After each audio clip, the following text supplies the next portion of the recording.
And chat. How's it going, guys? Welcome back to Root Double Before Crime After Days, where we are still in flashbacks,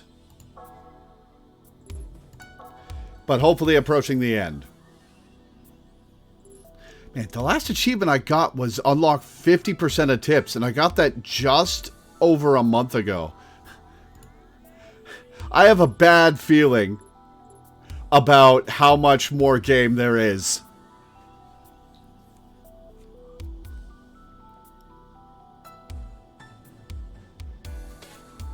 Alright, let's load in. Oh, I have to refresh chat, hang on.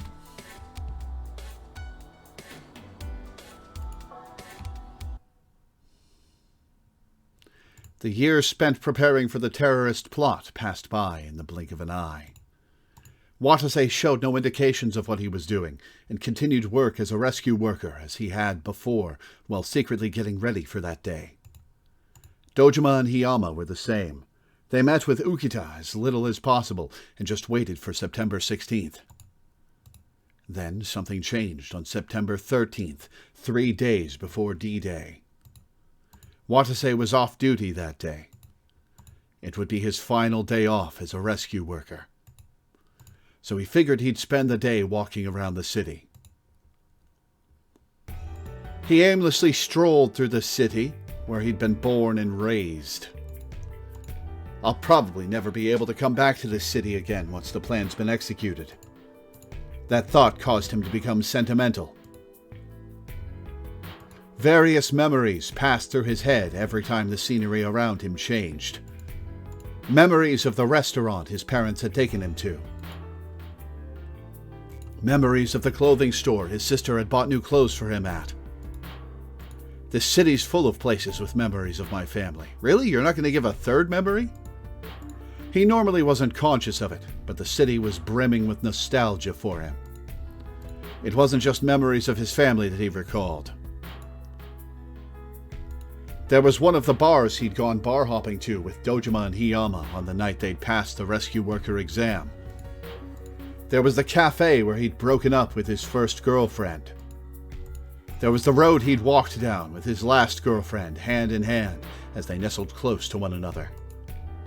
Watase was trying to cast aside all those memories and take his first step into a different life. I'd be lying if I said I didn't have my reservations. But he still had to do it. He'd reached a conclusion long ago. 'Cause I'm the only one who can avenge Wataru and my folks. As the only survivor of the Kasasagi family, he would be disgracing his family's memory if he were to give up on his revenge before it even started. That's what he told himself. It wasn't long before dark clouds hung overhead. Looks like it's gonna rain. Since Watase hated getting rained on, he walked over to the nearest bus stop. And it crashed into him. A bus came by shortly afterwards. Hi, Elkia. He got on to find that it was packed inside. Maybe I should have taken a cab. Watase stood between the other passengers as he thought that, only for his thoughts to be interrupted by the sound of students chatting in the seats nearby. Natsuhiko, is there anything you want to buy? No, not in particular. That's a little boring. I know. Let's pick out clothes for Natsuhiko this time. Huh. No, you don't need to. Is he going to recognize Salu? Why not? You've actually got some nice looks to start out with, so you can't let it go to waste by being plain all the time. Whoa there. You don't want to make me your next dress-up doll, do you? I guess you could look at it that way, too. The boy smiled wryly at the girl's playfulness. Thoughts crossed Watase's mind as he listened to their conversation. I feel like I've heard that conversation somewhere before. Where was it? Watase thought about it and then remembered. I know. How about your big sis picks out some clothes for you? Huh, no, you don't need to.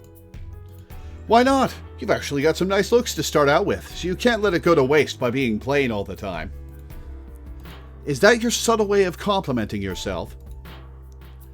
I guess you could look at it that way too.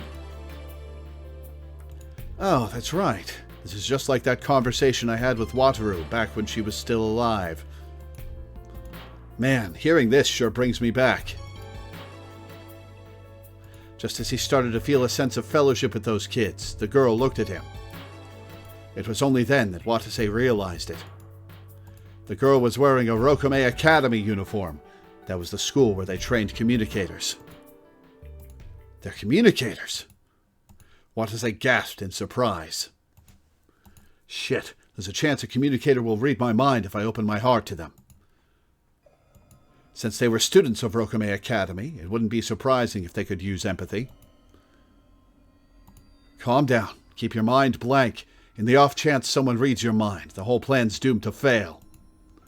The members of Q said that communicators are an abomination, and that we have to put an end to this town's history. Hold on for just a few more days. Don't open your heart to anyone. I have to work under the assumption that this is a city full of monsters. Watase thought that, then closed his mind. Too late, buddy! Abandon your emotions and focus only on carrying out the plan. For failure will most certainly not be tolerated. Watase made that cold vow and kept to it as the next few days passed.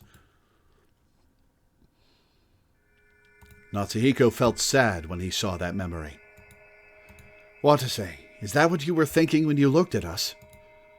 So deep down, are you really just a terrorist who hates communicators? Those unendurable thoughts raged in Natsuhiko's mind as he continued looking through Watase's memories. This is it. Next up are his memories of today. What about the memories of him tying you guys up? Natsuhiko mentally prepared himself. He swore to accept the truth that lay in store for him, no matter what it was.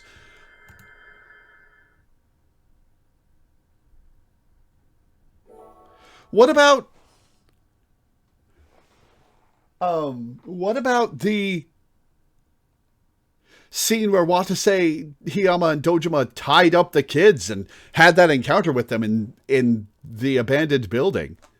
Come on, I wanted to see his perspective on that. And then came the day of fate. September 16th, 2030, 6:19 a.m. Labo's automatic disaster prevention system sent a rescue request to Sirius. An accident involving explosions of unknown origin has occurred within the facility. Please dispatch at once. Watase and the others accepted that request and sped off towards Labo. Watase addressed his subordinates as they lined up, all of them garbed in the same type of protection suit he was wearing. Baba Yaga the Witch. Okay. Excellent. Listen up, people. Countless people are trapped in this lab as we speak. No, only like 8.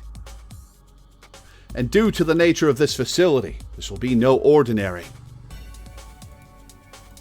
Everything was going according to plan. Ukita had caused a commotion by detonating the bombs in the facility, while Watase, Dojima, and Hiyama had successfully invaded Labo without any resistance. Form 2-man cells. Tachibana, you're with Moribe. Dojima, you're with Hiyama. Make sure to keep in constant contact with Team B. Don't forget this. His 4 subordinates then rushed into the facility as soon as Watase finished giving out his orders. He then stayed on the surface floor for a little while afterwards, directing rescue efforts to make sure none of the other squad members became an obstacle to the plan. Ukita's expressed motive for joining Q was that Labo was creating weapons out of people with their studies. Furthermore, Watase and the others had already administered the AD that had been supplied with by Labo. Ukita had already told him that it wasn't anti-radiation medicine, but rather an anti-BC protective agent. There was no fear of radiation exposure, but administering themselves with AD would be necessary for their rescue of the communicators. It'd be bad if we didn't prepare ourselves for every little thing that could go wrong. If those test subjects trapped here have the same kind of power as A, then there's a chance they could contaminate our minds via BC. Watase thought that over. At 6:34 a.m., he got a radio transmission from Dojima and Hiyama. Kasasagi, get to the basement ASAP. Wait, I thought there was no record of that call.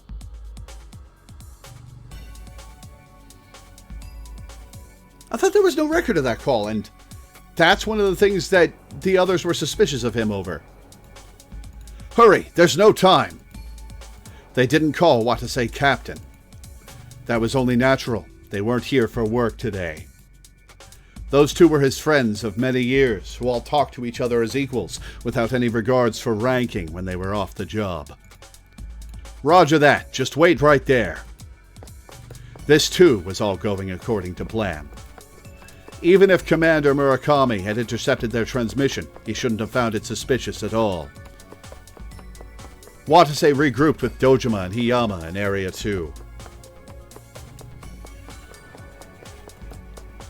On their way, they were faced with the inconvenience of encountering the students they'd threatened and tied up yesterday, though how they'd broken free and made it there to begin with was its own question. But the kids quickly retreated, leaving the three comrades to press onwards. They then carried the two unconscious high-ranked researchers with them and headed on over to Area 3.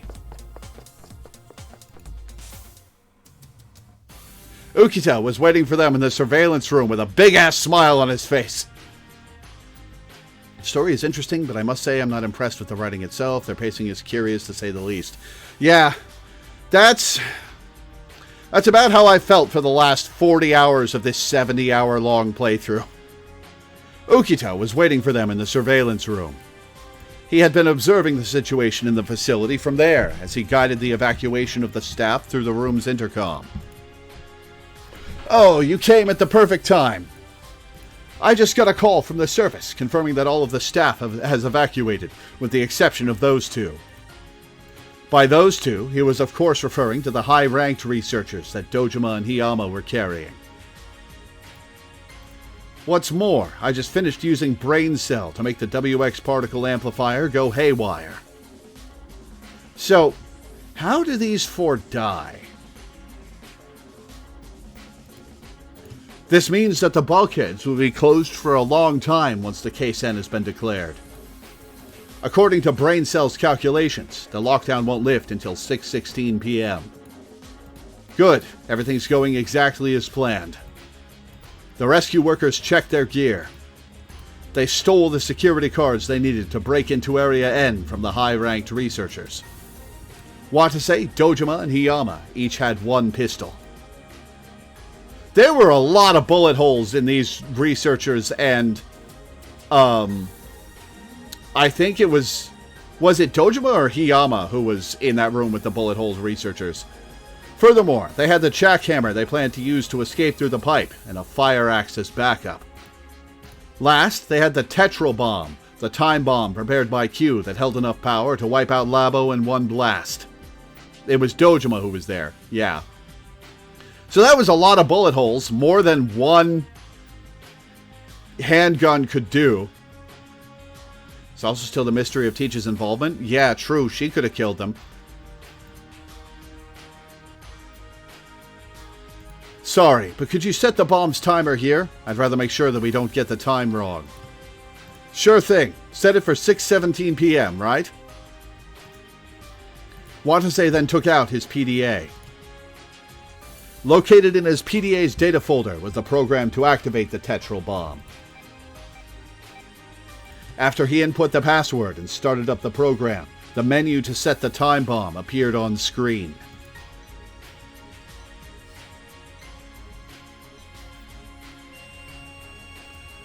Now all that's left is to plant this thing in Area 0.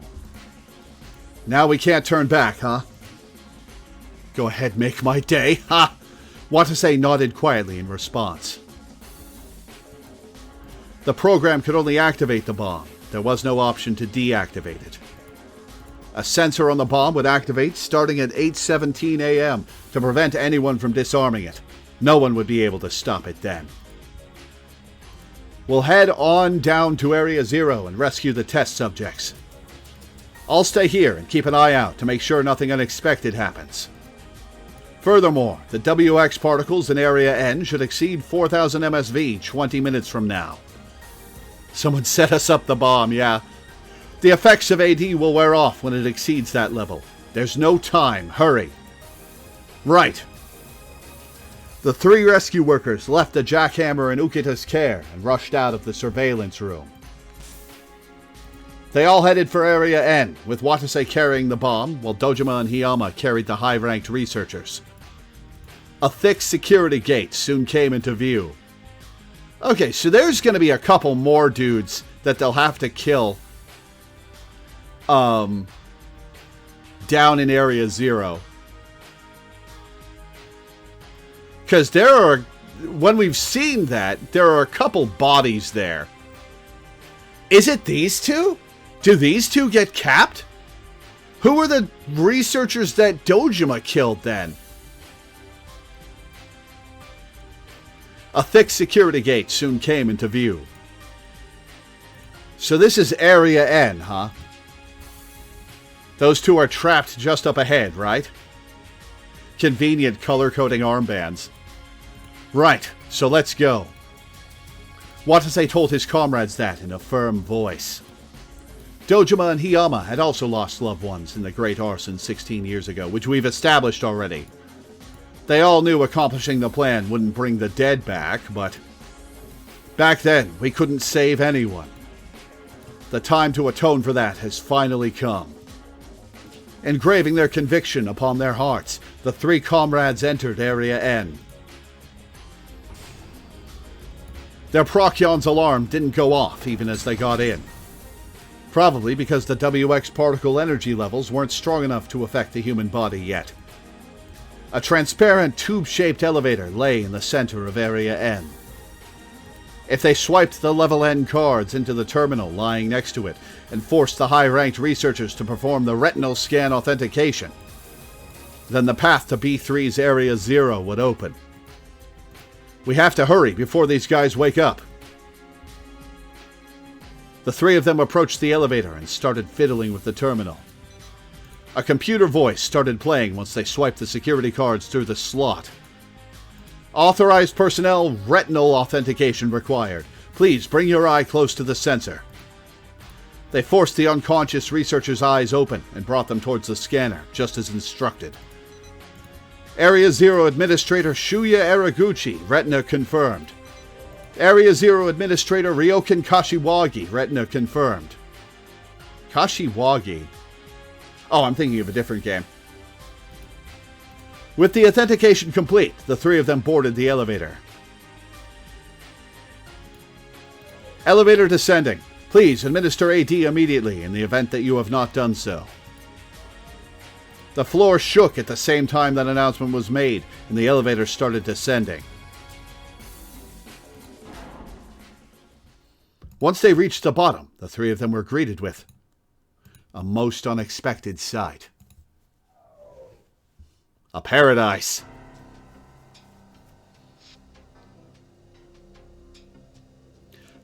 What the hell is this?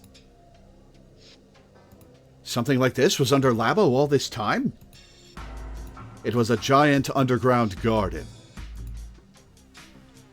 Lighting that looked no different from the sunshine outside the facility illuminated their surroundings. And the ceiling and walls were a blue sky. No, they were giant screens that projected images of the sky. Why would they build something like this? No, now's not the time to wonder that. We have to hurry up and rescue the test subjects.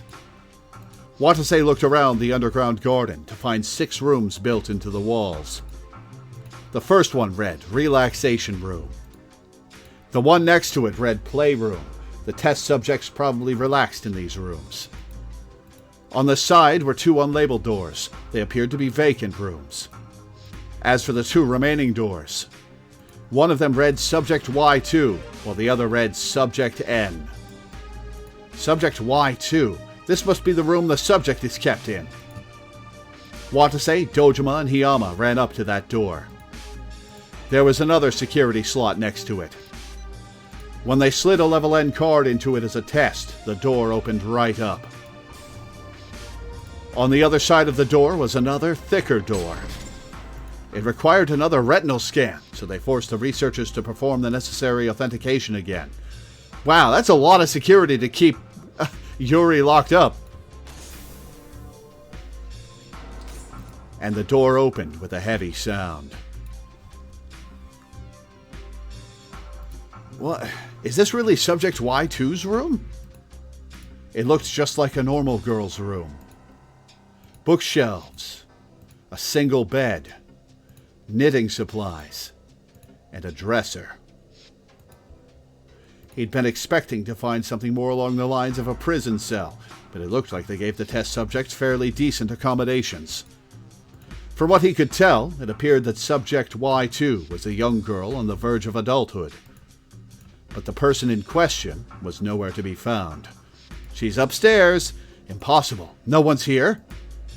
He looked around to discover that there was a security slot by the door on the room's side as well. He couldn't imagine that the test subjects were given security cards, so she probably couldn't have escaped on her own. Were we tricked? Why? By whom? Don't tell me Mr. Ukita's intel was fake. Hold on, guys. There's no way that could be true. There's plenty of way that could be true, Watase. Watase looked at the two researchers. What if these guys realized something was up and already let the test subjects escape or hid them away? Then we're in deep shit. That would mean we came all this way for nothing. Let's find them. The three of them quickly left the room. But even after searching the playroom, relaxation room, and even the vacant rooms, they still hadn't found neither hide nor hair of the test subject. Well, you haven't searched all the rooms yet. You haven't searched Subject N's room. Wait, what if it's the same with Subject N? If they didn't find either of the test subjects, then the plan would have hit a serious snag. The three of them headed for Subject N's room. But when they got to the door... Isn't this... The researchers that Dojima and Hiyama were carrying woke up. The three of them gasped. The researchers quickly started questioning them. Who in the world are you people? We're rescue workers. Rescue workers, you say? No, but isn't this Area Zero? What the hell? What's going on? How did rescue workers get all the way down here? Watase resolved himself in an instant after hearing their onslaught of questions. Onslaught? It's been like 2 questions. No choice. I didn't want to do this, but... Watase took his concealed pistol out and pointed it at the researchers. Shut up. Say another word and I'll shoot. What? Well, we are rescue workers. We're also members of a certain organization. Q. I'm sure you've heard that name at least once or twice, yeah? The researchers' faces froze when they heard that name. Don't tell me. Were all those bombings you're doing? Bingo. Our goal is to take the test subjects away from here. We won't hurt you so long as you don't get in our way. Take them away? Impossible. Are you saying you're going to take the communicator inside there out of this facility? Bingo again. That way, the whole world will learn about what you guys have been up to here. Stop. Do you people understand what it is you're trying to do? The one in there is no ordinary communicator. She's a genuine monster. Oh. What the hell? You think you can scare us with weak little shit like that? She'll amplify your malice. Dumbass, we've all taken AD. If you're trying to buy time, don't even bother. Just hurry up and open the damn door. So they were making a weapon out of one of them. But... The researcher's words were interrupted by a gunshot. Watase had shot the ceiling to intimidate the man, and the ricochet killed him. I don't have all day to chat with you. Give me a hard time again, and it won't be a warning shot next time. Watase ignored the looks of fear that had risen to the men's faces and spoke to Dojima and Hiyama. Dojima, Hiyama, use their eyes to perform the retinal scan. If they give you any lip, then simply take their eyes. Got it? Ooh. Watase ordered Dojima and Hiyama in the most intimidating manner he could think of. Roger. They probably don't even need to be attached to open the door anyway. Alright guys, haul your asses over here. Stop it, what are you doing? At least give us some AD. If you don't, we'll... Quit wasting time already. Do you want us to shoot you? Dojima and Hiyama restrained the struggling researchers and forced them to complete their retinal authentication. Stop! At the same time, the researcher let out that scream. The door to Subject N's room opened. At that moment, a refreshing and soothing floral scent wafted through the air. It was as if they'd opened the doors to a flower bed. Was Ukita under Subject N's control? Was Q even involved? Well, no, Q was involved. We received orders from Q. What? But what they found on the other side was, of course, no flower bed. What? Watase was once again at a loss for words. Well, that's... Why the hell is she set up like that? What the hell? It was such a bizarre sight. In the middle of that floral-scented room filled with tons of stuffed animals was a girl hanging from the ceiling. What the hell? Why? She was bound hand to foot like some sort of feral beast. The floral scent was being emitted by an aromatic air freshener lying in the corner of the room.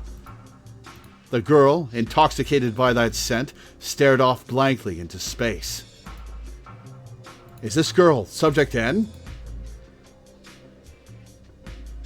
As soon as Natsuhiko saw her, it hit him. She's the girl who died by the cargo lift. This girl was Subject N. But what's with those restraints? Yuri was never put into anything like that, right? So why only this girl? A mysterious emotion welled up within him. It wasn't sympathy for Subject N. It was a vague yet overwhelming fear. It can't be. Don't tell me this girl really... He felt like he was approaching the unthinkable core at the heart of everything. But the memory continued to play out before Natsuhiko without any heed to his feelings.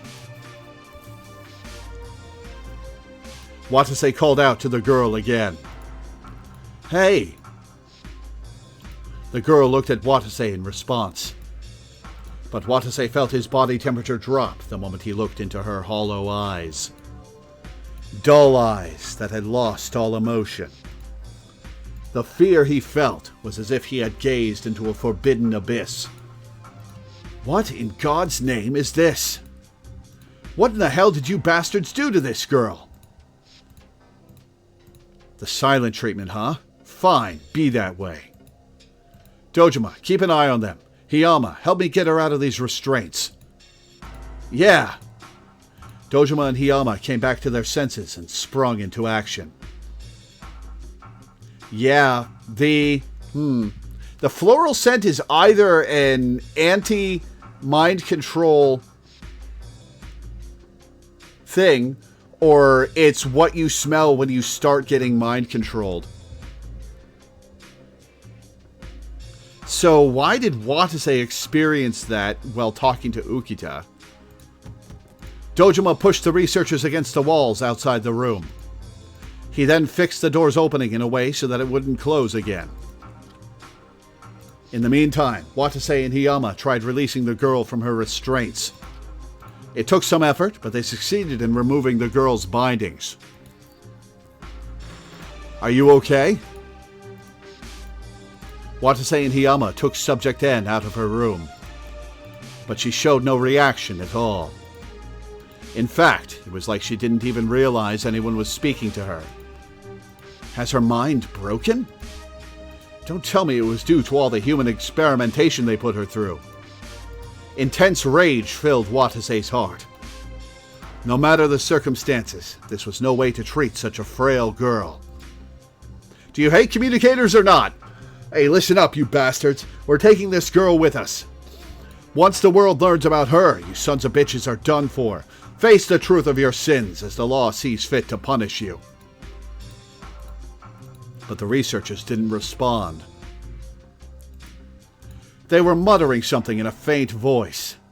They're mind-controlled. Done for. We're done for, huh? Everything will be done for, thanks to you. It's too late. Without AD, we're... A rescue. You dare to call this a rescue when you don't even know a damn thing? What's with these guys? Something felt off to Watase. The researchers were acting weird. Hey, are you listening? Dojima walked over to the researchers with the gun in his hand. You damned fools. You don't know just how terrifying Anne is. One of the researchers became enraged and lunged at Dojima. What? Dojima frantically tried to counterattack. But the researcher grabbed his arm and tried to steal his gun. Stop it! What are you doing? What are you doing? You call this a rescue? You hypocrites! You really think you're in the right? Give me the gun! If she's going to escape to the outside world, then I'd rather end this right here and now. Stop it! Look out! Just as Dojima shouted that, the sound of a gunshot rang out. Blood spouted out of the hole in the researcher's chest, who then pitched forward and fell to the floor.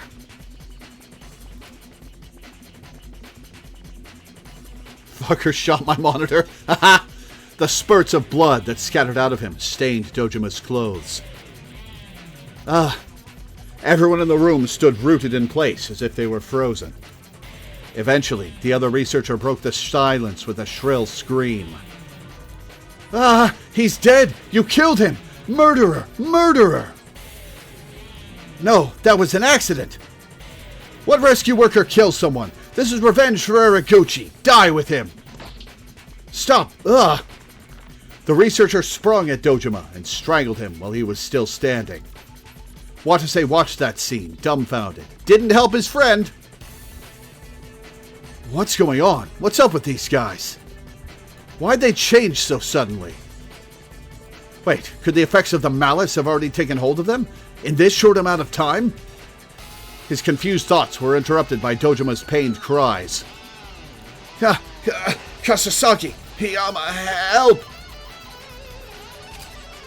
Hiyama gasped and took out his gun. Let go of Mr. Dojima. But when he issued that threat, the researcher turned right around towards Hiyama and lunged for him. Hiyama's body shuddered at that moment. Why did they change so suddenly in a context where someone that I think is a monster, capable of altering people's minds, is nearby? D:. Yeah, like, how have you guys not figured this out yet? Hiyama's body shuddered at that moment. And another gunshot echoed.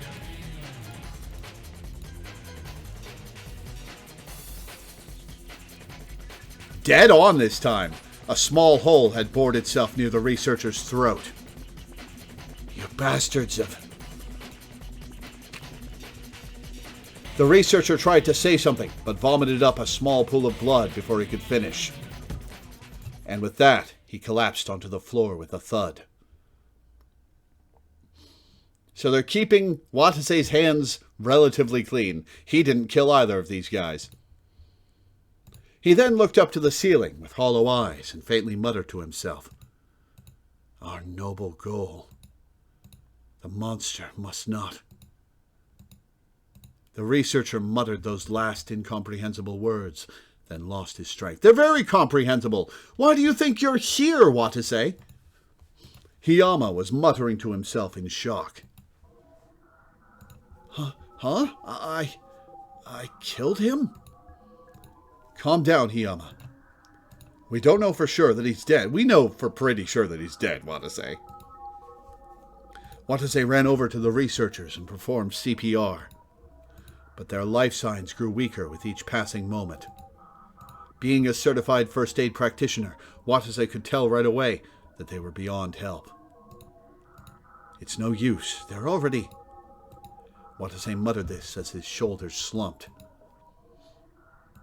No way. God damn it. Why did this have to happen? He almost sounded like he was on the verge of tears. Understandably so. Watase also felt on the verge of collapse from his guilt. But then... Don't grieve. Now's not the time for regrets. Our mission isn't over yet. They couldn't stay here. The WX particle energy levels in Area N were probably rising at that very moment. They really didn't have any time. Watase looked to Subject N as he thought that, and was shocked to discover her looking at the researchers' bodies with a faint smile on her face. Had she really hated those researchers that much?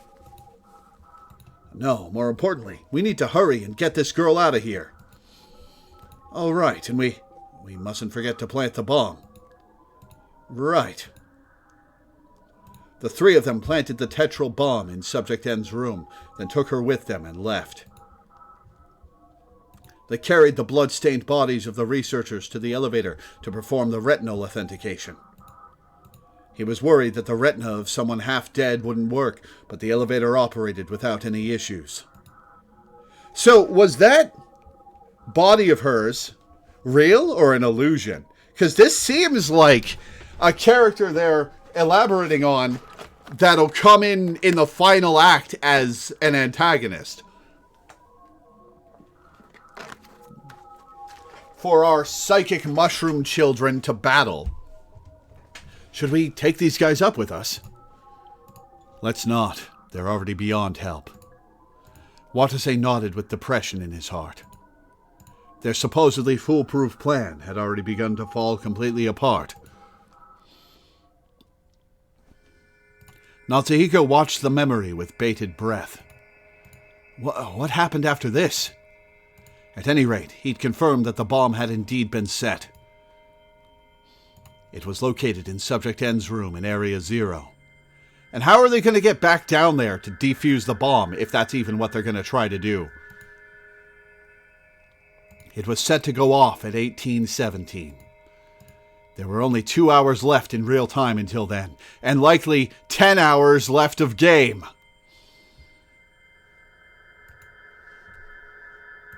Calm down. The bomb's a big problem, true, but it shouldn't be much longer until I see when Watase and I encountered each other. When we did, Watase was far more brutal than he was at this point. Yup, 'cause he got brain jacked. Is the reason for that hidden in the memories after this? Natsuhiko was beginning to have a sneaking suspicion regarding the cause. But he moved on to the next memory, attempting to turn that suspicion into a certainty.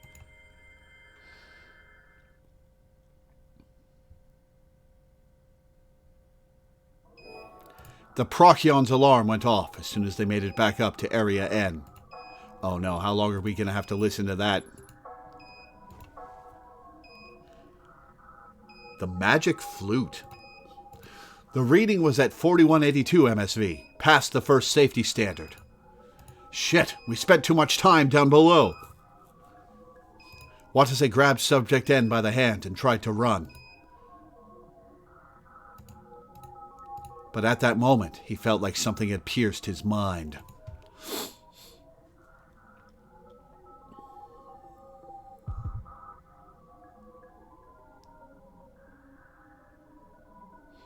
And a second later, various scenes flashed through his brain.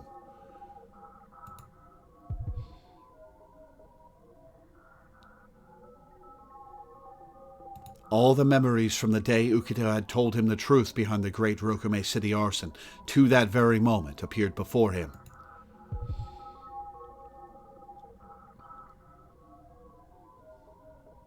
And then disappeared. What was that? A strange emotion welled up from the bottom of his heart at the same time. You know, here's a question. Was the floral scent ever established in Route A? I don't think it was.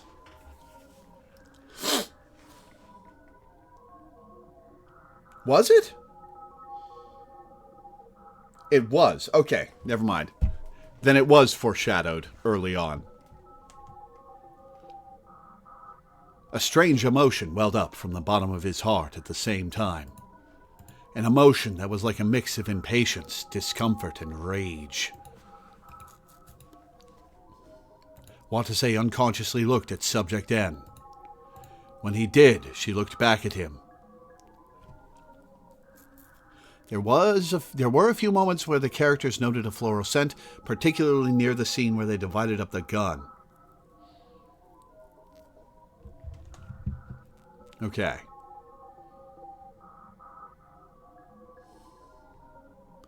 Aha. That was where they started fighting. Okay, so this kid is still around influencing people. And it's not just the effects of the WX particles that are driving Ukita, Jun, and Captain Tachibana mad. It's her. When he did, she looked back at him.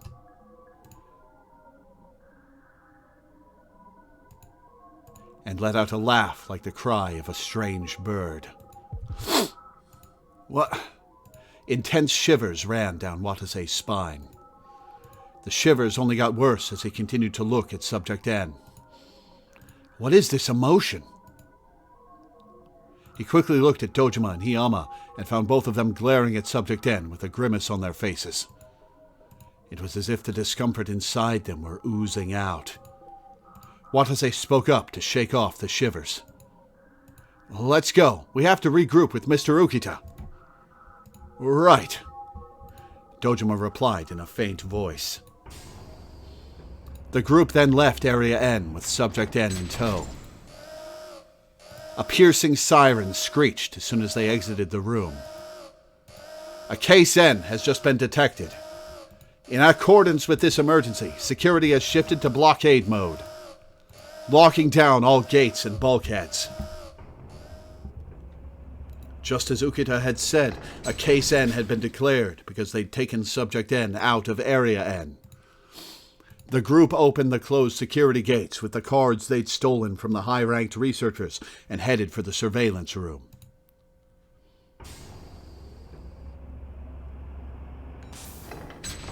Ukita shouted as soon as they made it back. You're late. Did something happen to you three? No, we're okay for now, but... He'd managed to conceal the chills he'd been feeling earlier for the time being. Really? Ukita looked at Watase with suspicion. His gaze really rubbed Watase the wrong way. I said we're okay, didn't I? More importantly, we're in big trouble. There was only one test subject in Area 0. What? We didn't spot any signs of Y2. Do you know where she is? She might be in Area 5 in that case. According to my investigation, there's a secret room of sorts hidden in the outer ring on B1 in Area 5. It appears to be a shelter used for emergencies. Maybe she's... Ukita suddenly stopped as a look of confused realization crossed his face. Hold on a minute. What happened to those researchers you had with you? The three comrades couldn't answer. Ukita furrowed his eyebrows and scanned all of them. His face then froze when he caught sight of the spurt of blood that had stained Dojima's uniform. Hey, what happened down in Area 0? What happened to the two researchers? Dojima and Hiyama wrung out their voices and answered Ukita's shouts. We killed them. Right outside Subject N's room. What? Ukita glared at Watase in shock. Captain Kasasagi, this isn't what you promised. You told me there'd be no casualties, remember? No, it was an accident. An accident? Are you saying those two died in an accident? Ukita, full with indignation, continued to press Watase. Give me an honest answer, Captain Kasasagi. Could it be that you killed those two intentionally? Hold on, calm down, Mr. Ukita. You said you wouldn't hurt anyone, right? Was that a lie? If you're saying it was, then the three of you must... Ukita reached out for the pistol in Watase's hands. He's going to steal it! Watase's body immediately sprung into action the exact moment he had that thought. Watase raised the pistol and swung it down on the back of Ukita's head. How did you reach the back of Ukita's head? He's facing you!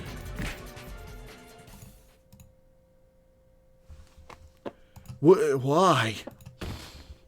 Ukita lost consciousness and collapsed to the floor.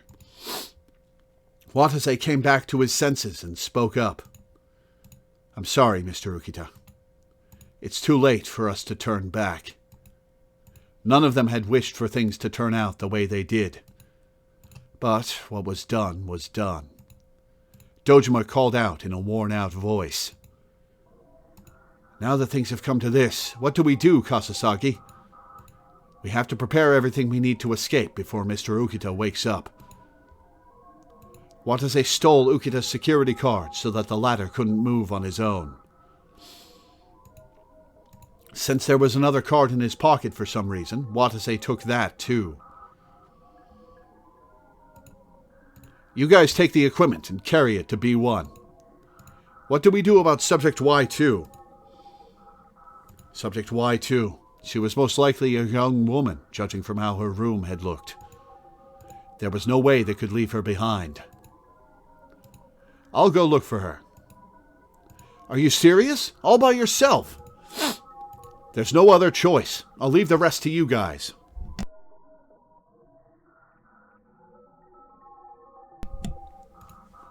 If I'm not back in 20 minutes, go on without me. Watase said that and rushed out of the surveillance room. He felt a great discomposure in his heart. He thought as he kept on running. Subject Y2 has to be in Area 5. If I can just find her, then the plan will succeed. There may have been some casualties. But they're the bastards who treated Subject N so horribly. Besides, that wasn't their only sin. They're also the bastards who indirectly caused the fire 16 years ago. So, that was... right, that was retribution. Those bastards deserve to die. Watase thought that in an attempt to justify his and his comrades' actions. Excuse me, but another thought crossed his mind unexpectedly. Deserved to die? That might be true, but... were they the only ones responsible for causing the fire 16 years ago? They're not the ones who directly caused it, right? Huh? What the hell was I just thinking? The ones who directly caused it? His mind was torn up by chaos, and he couldn't stop his thoughts. Even Watase himself didn't really know what he'd been thinking. He arrived at B1 of Area 5's outer ring as the chaos continued to reign in his heart. Watase had nigh superhuman stamina, yet he was out of breath. His heart was pounding harder than normal, and he couldn't catch his breath at all.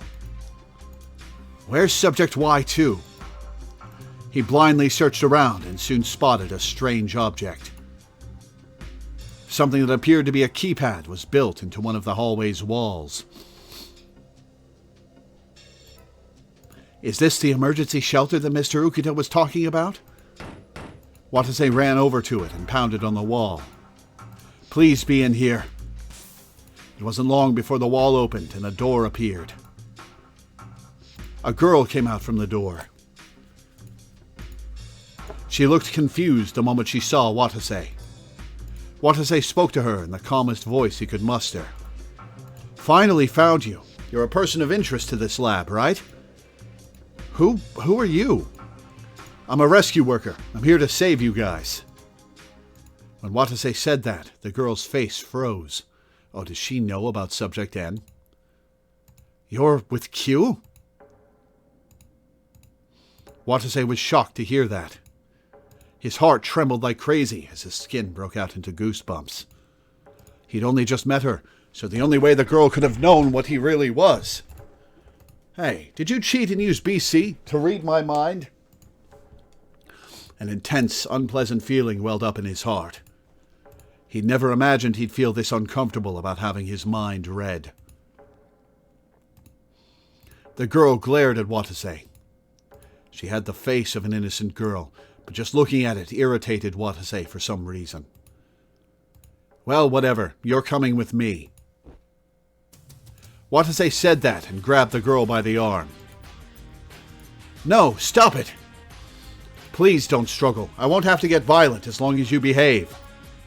However, the girl didn't stop struggling even after Watase shouted that. It won't be good if she looks into my mind again. If she finds out that we killed 2 men, we won't be able to keep her in line. It was at that moment that Watase remembered the drug in his pocket. He had 2 ampules of AD that had been supplied to him by members of Labo. That's right, she shouldn't be able to use BC if I administer this to her. Watase quickly took an AD out of his pocket and injected it into the back of the girl's neck. Yeah, I was about to say, you killed 2 men, she says. Ow! The girl screamed. She then looked like she was concentrating hard on something, but soon stopped and gasped. Why? She really had been trying to use BC. Watase chose that moment to cut in. I injected you with a BC inhibitor. Your abilities won't work on me now. No way. The girl's face filled with despair, and she tried to shake off Watase's grip.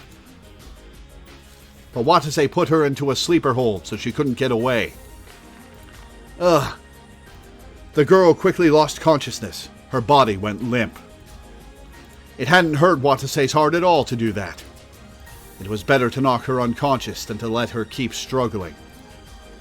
I have to regroup with Dojima and Hiyama. Watase thought that as he picked the girl up and started walking off. So, did you leave Subject N with Ukita? Okay then, that takes care of all our problems. We've successfully secured the test subjects. All that's left is to escape Labo and our mission will be totally complete. Okay, so was Subject N the one setting off the bombs that happened after this point? But when he thought that, a most peculiar thought entered his mind. The mission will be totally complete, huh? Everything will end happily ever after once we successfully get the test subjects out of here? That thought echoed in Watase's brain like an auditory hallucination. It was like the voice of a totally different person. Huh? The voice echoed in Watase's head again once he let out that hollow sound of confusion. Hey, you forget already? The Labo researchers weren't the bastards responsible for causing the Great Arson 16 years ago. It was the communicators, remember? Watase was shocked at his own thoughts.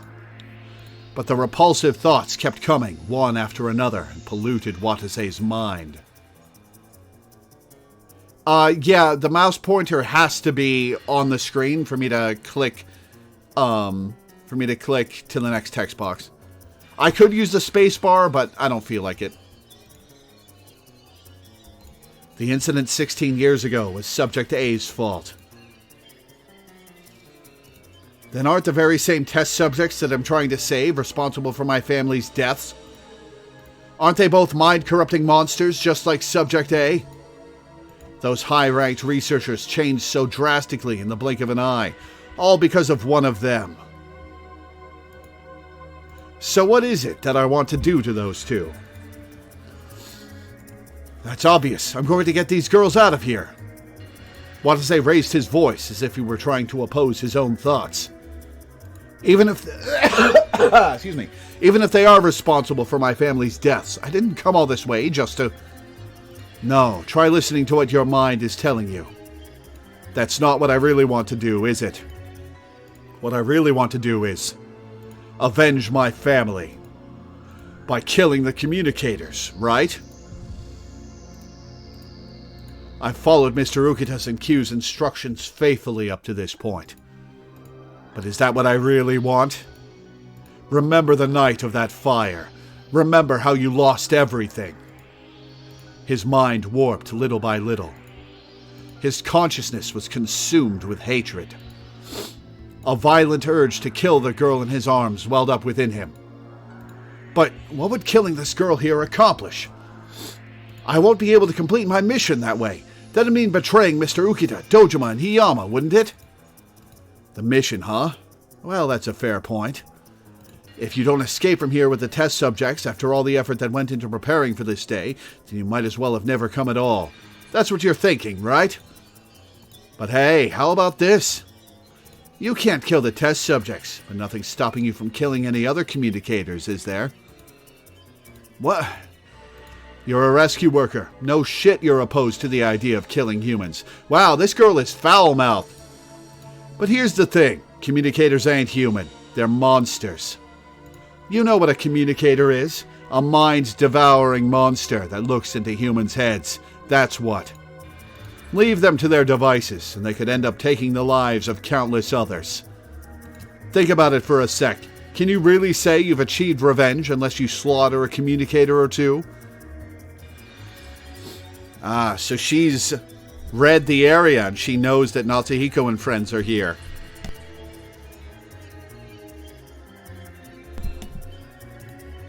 Wataru's spirit's never gonna find peace otherwise. And when he heard the voice say that, Watase's hesitation and reluctance completely vanished. You're right. I've had the wrong idea this whole time. I can't say I fulfilled my revenge unless I kill the communicators. Then that meant there were probably communicators he had to kill here that weren't test subjects. That's right. There are other communicators in this facility right now. The students of Rokume Academy, the bastards who caught wind of our plan. I'll get my revenge on them, and then I can take all the time I want escaping, can't I? Watase devised that plan and exited a connecting passageway, only to hear voices far off in the distance. Let's go, Mashiro. Yeah. Watase quickly turned around and spotted two of the students in question running in the opposite direction of him down the hall. Oh, what do you know? Damn perfect timing if I do say so myself. Watase tossed the girl aside. He then gripped his gun tightly and walked towards the students. They were getting farther and farther away. Watase aimed his gun right at them and pulled the trigger. Ow! A spurt of fresh blood shot out of the girl at the same time she screamed. Huh? What is this? Ah, no, it burns. It hurts. Natsuhiko. Are you okay, Mashiro? I'll treat it right. Watase then spoke as the students panicked. Guess it's harder to hit a moving target than you'd think. You? We meet again, communicator. He was bitter that he hadn't killed them yet. Intense passion filled his heart. I'll kill you. I'll kill you for sure with the next shot. If I don't kill these monsters right here and avenge Wataru, then my revenge will never end. I'll kill them. Kill, kill, kill. After that, Watase's thoughts became incoherent. Natsuhiko was totally speechless. Watase's distorted mind was swirling with tremendous hatred and killing intent. The visions of the memories floating about were likewise warped, ruined, and teeming with malice. Isn't this the malice I sensed back then? The malice from when I erased Watase's memories. Watase's mind was devoted to hatred towards communicators. Resentment, indignation, lament, murderous rage, all sorts of negative emotions. Natsuhiko even felt Watase's unadulterated emotions that could not be neither verbalized nor visualized. Oh, crap. My mind will be devoured, too. Oh, it's been a while since we've heard that sound effect. Ah! Natsuhiko immediately severed his connection to Watase's mind. Watase's body twitched, and he absent-mindedly hung his head. When Natsuhiko returned to reality, Yuri raised her voice in surprise.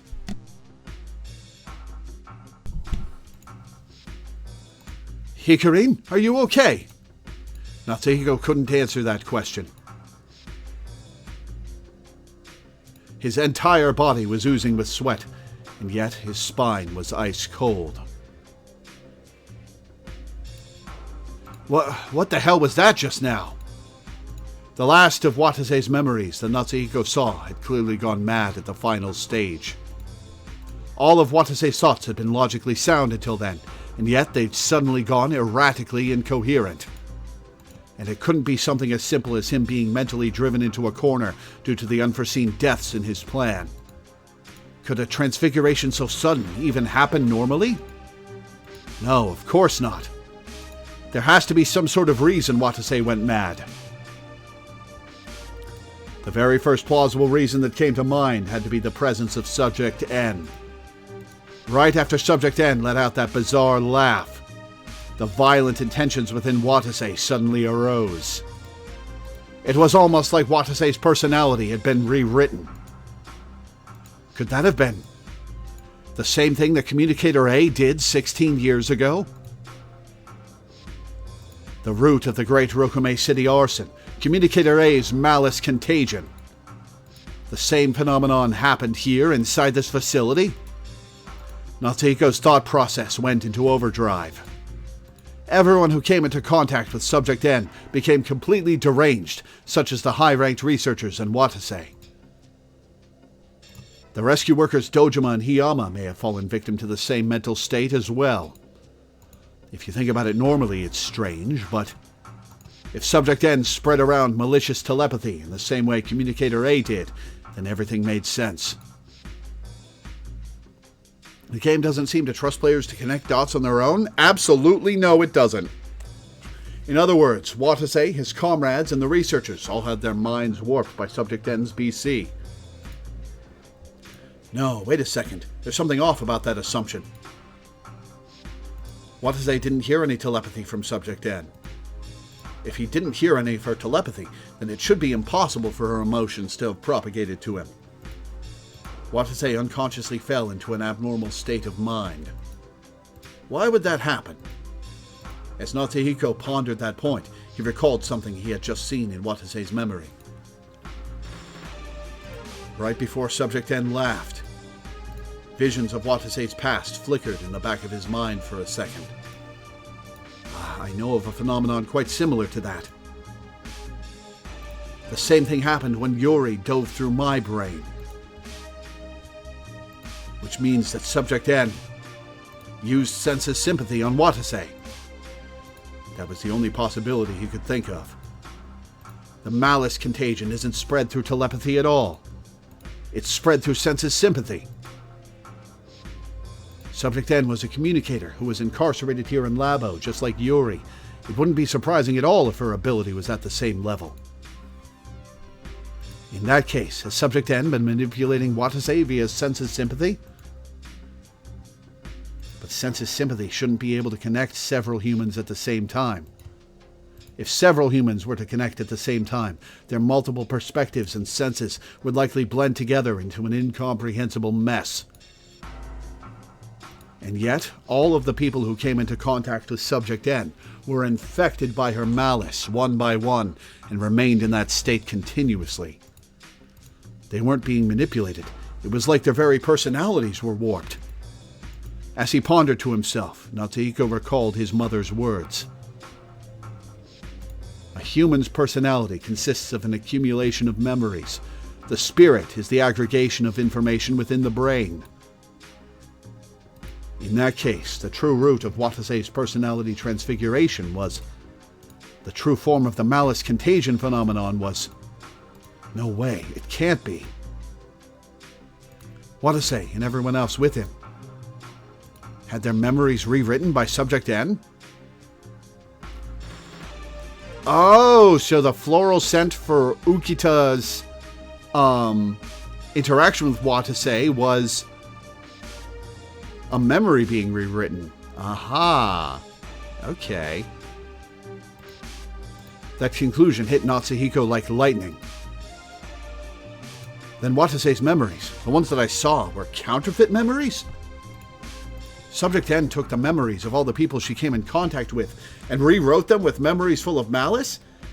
Are you telling me we just watched 5 hours of Watase flashbacks and they were fake?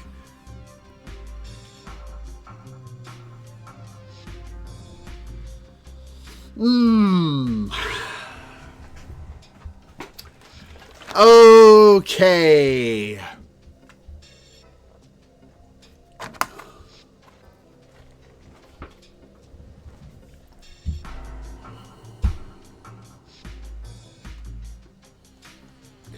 Subject 10 took the memories of all the people she came in contact with and rewrote them with memories full of malice. But even if those memories were a forgery, to Watase they were the truth.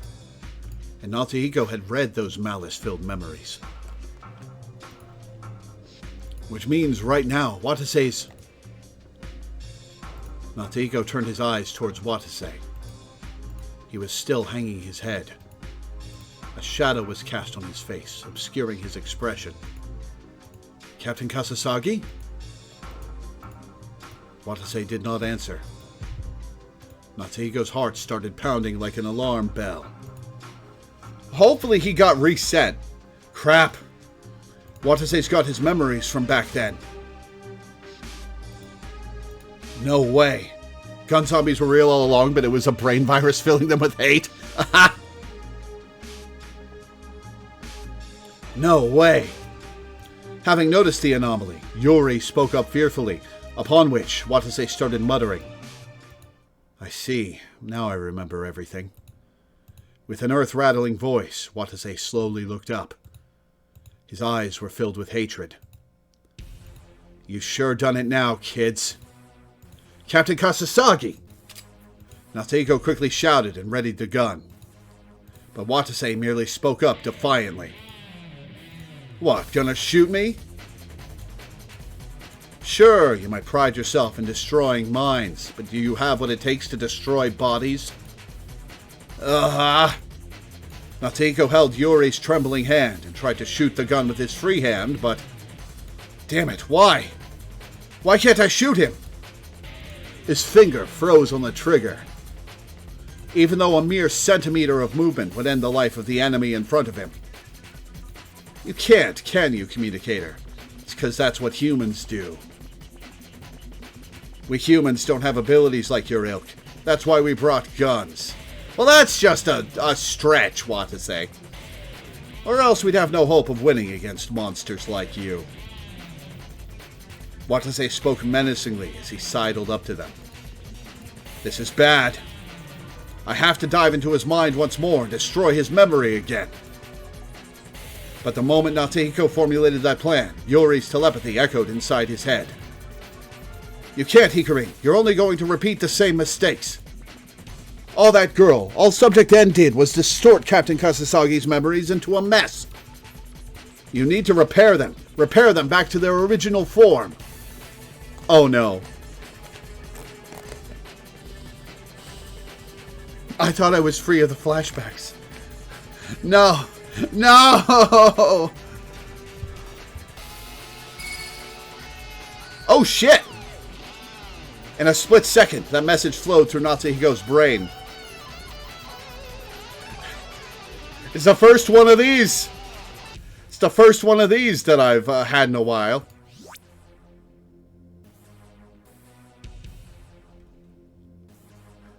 Huh. Okay. Alright. Been a while. Oh god. We haven't had Sense's Sympathy since Route B. And it was basically meaningless there. The last time we had a meaningful Sense's Sympathy decision was Route A 40 hours ago. Okay. Let's think about this.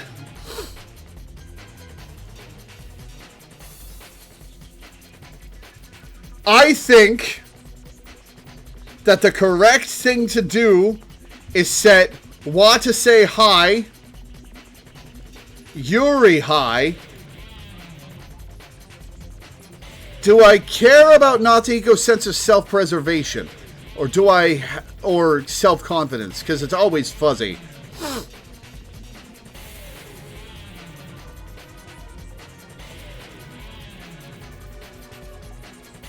Let's see. I did just save.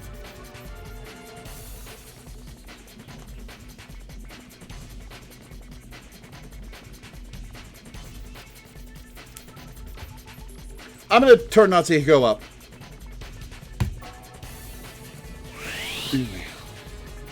In a split second, that message flowed through Natsuhiko's brain.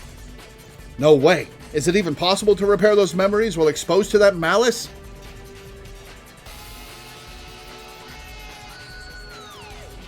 But Natsuhiko felt like the truth would slip further away from him if he did erase Watase's memories again. Watase kept drawing closer. No time to hesitate. Natsuhiko dove into Watase's memories once more. Prologue and epilogue.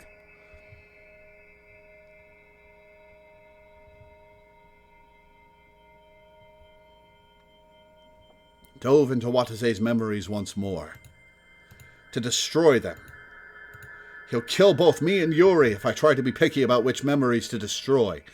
Oh, I think we've got a bad ending. I think I did that incorrectly. Shy, what was the correct set of choices to proceed? Or have I gotten the wrong ending? A bad ending?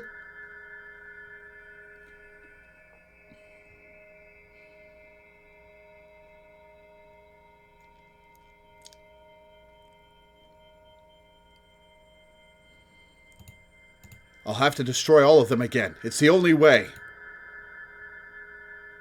All of Watase's memories were floating before Natsuhiko's eyes. Please, just shatter. And with that wish...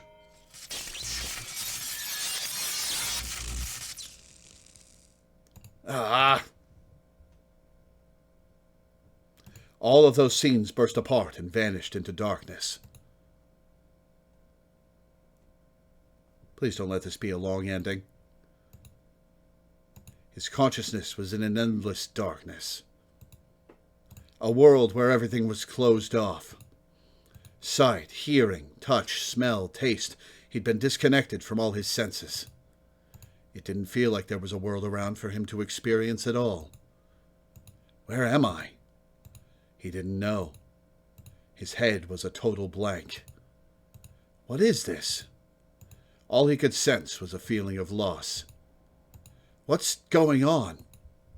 It felt like he was lacking anything definitive. How did this happen? Once he desperately searched for the cause, he thought he heard someone calling for him.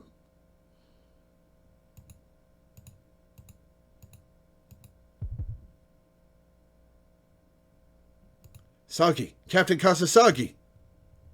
The man opened his eyes as if that voice were compelling him to. Oh, man. How long is this ending going to be? Oh, Captain Kasasagi, are you all right? Right in front of him were an unfamiliar boy and girl, both looking at his face with concern. There's two bad endings here. I assume this is one of them. Who are you guys? The girl gasped at that question and turned angrily to Natsuhiko. It was like he'd said something completely unbelievable. Hikari, Captain Kasasagi's memories. Don't tell me you... I didn't have a choice. I did it to protect you. Okay, so I'm guessing the correct choice is Watase high, Natsuhiko and Yuri medium. I didn't have a choice. I did it to protect you. No way. That's too cruel, Hikari. But what was I supposed to do? Sure, I feel bad for him, but there was really no other way. The man looked at the two in confusion. The girl was hanging her head with a sad look on her face, while a bitter expression adorned the boys. He couldn't tell what they were arguing about. This Captain Kasasagi they were talking about probably referred to him. Wait, huh? Huh? Who am I? When the man realized he couldn't remember anything, he instinctively raised his voice at the children, but they did not answer. Anyway, Watase's memories were being manipulated by that Subject N girl. It seems she amplified the malice in his heart to an extreme degree. Perhaps everyone else has succumbed to the same malice as Watase. You mean like Miss June and Miss Tachibana? Yeah, probably.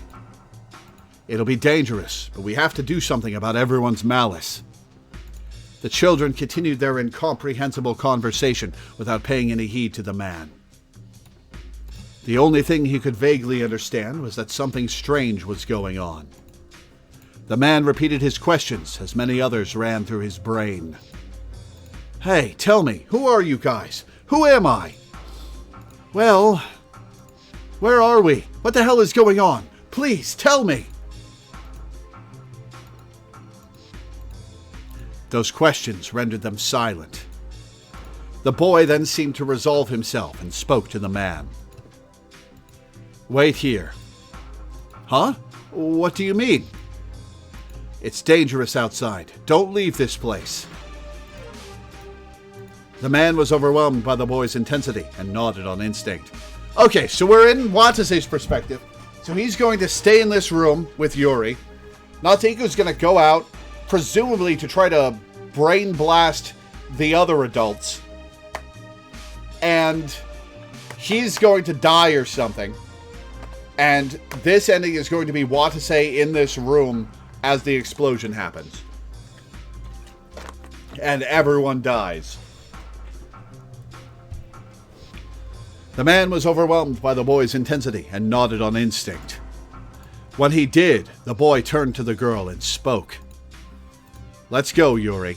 Oh, he's taking her with him. Right. After that exchange, the two of them walked up to a metal door that appeared to be the exit. The girl then pressed a panel next to that door several times. And they tottered out of the room. Wait, what about Mashiro? Are you leaving her with Watase?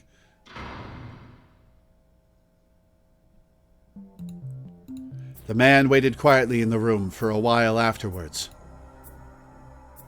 But neither of them came back. What's going on? Where did they go? With anxiety taking hold of him, the man tried to leave the room. But for some reason, there was a wall right outside the door blocking his path. What the hell is this? He banged on the wall, but it didn't budge at all. What's going on? How did those kids get past this? He reluctantly returned to the room. First things first, I gotta do something about that wall. He looked around the room to see if there were any tools to break the wall down. When the panel next to the door caught his eye. How did you not figure out immediately that they were entering a door open code, Watase? You can't have been that brain blasted if you've still got basic language. Wait, that's right. That girl was fiddling around with this panel before she left the room. Is that the key to opening that door? The man tried tapping the panel, but the random combination of numbers he put it was only met by the sound of a buzzer. The wall showed no signs of opening.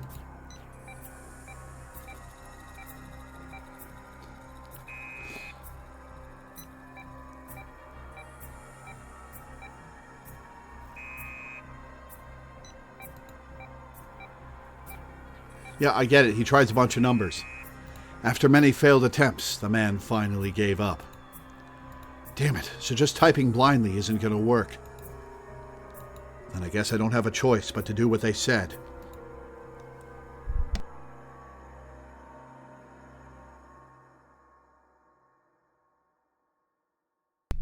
The man decided to quietly wait for the kid's return, all the while struggling against the anxiety of not knowing who he was. However, no matter how long he waited, they never returned. He'd already been locked in the room for quite a while. Something must have happened, or maybe it was still happening. They're taking way too long. I wonder if they're okay. The man checked his watch. The time was 6:17 p.m. Yep! Huh? Something about this time rings a boom! At that moment, a thunderous roar suddenly rose up from beneath him.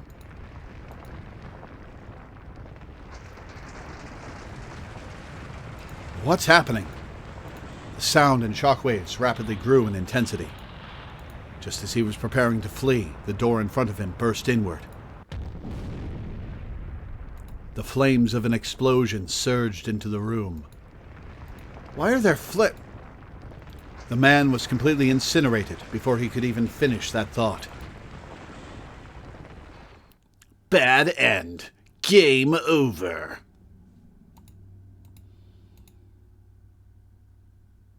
The bad ending number 1, The Erased Investigator. The result of erasing Watase's memories. You may be able to avert this fate by setting an appropriate balance for Watase, Natsuhiko, and Yori's senses at the SSS input right before this ending.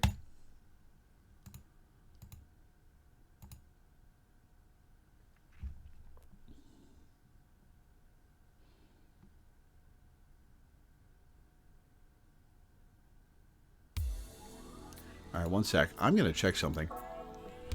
5 endings, 1.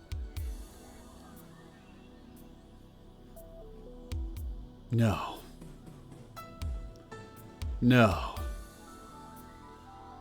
14 endings in Route D? Well, hey, at least I'll get some gameplay.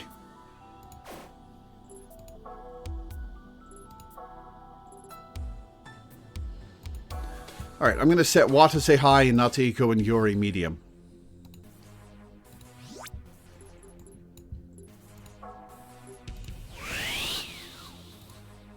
No way. Is it even possible to repair those memories? Natsuhiko felt like true if he did erase those memories. No time to hesitate. Natsuhiko dove into Watase's memories once more. Repair the distorted memories? How? I don't even know which parts of Watase's memories were distorted to begin with. Natsuhiko found himself at a loss when faced with all of Watase's memories. But that moment, he heard Yori's voice once more. Listen, Hikarin. The memories falsified through sense of sympathy should all have a common trait. The smell! Whenever a sense of sympathy user falsifies a memory, part of their mind slips into it. And as a result, an anomaly should appear within the distorted memories. What was Natsuhiko's anomaly? You've experienced such anomalies yourself, haven't you? Now that she mentioned it, he remembered. That's right, when Yuri repaired my memory. Natsuhiko often saw something impossible. His unbroken watch would suddenly become broken, or vice versa. It was the same way when I manipulated Watase's memory. Watase's digital watch changed into my wristwatch. Ah, okay. In that case, there should be a recurring anomaly within the memories of Watase's that he had seen. Try to remember, what were the odd points, the bizarre parts, the impossible memories? Natsuhiko thought desperately, and then finally remembered. That's it, within Watase's memories. There was often this inexplicable floral scent drifting through the air. Now that he thought about it, that fragrance was flagrantly suspicious. It was the scent of Subject N's room. What happened in the bad endings? Well, I did one bad ending, and Watase got exploded. Natsuhiko obliterated his memory completely, and Watase got exploded because Natsuhiko and Yori left the room and didn't come back. Presumably they got killed.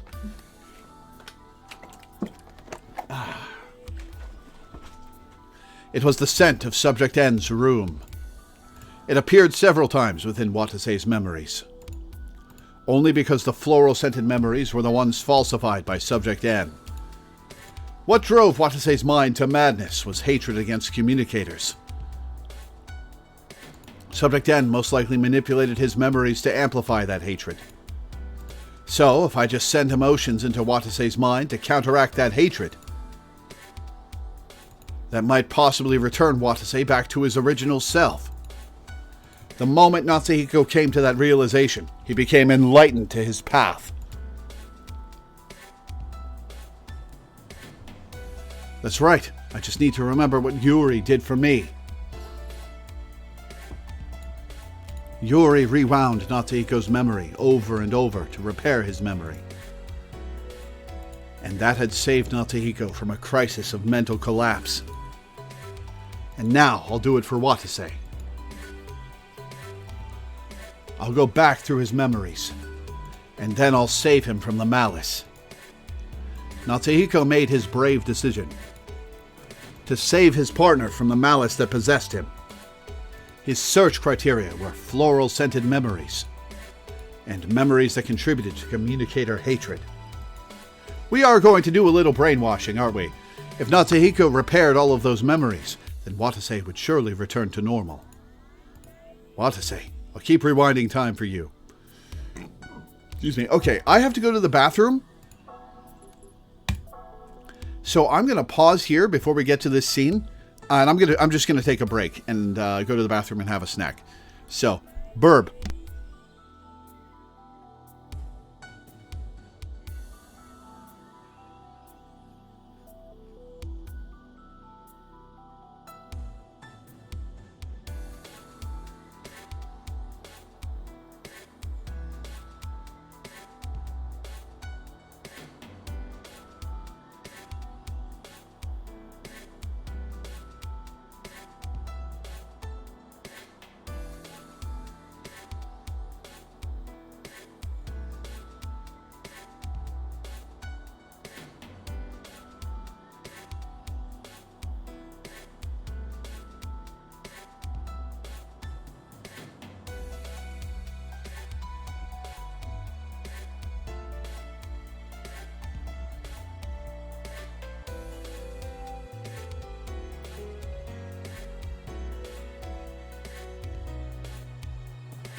Okay, back.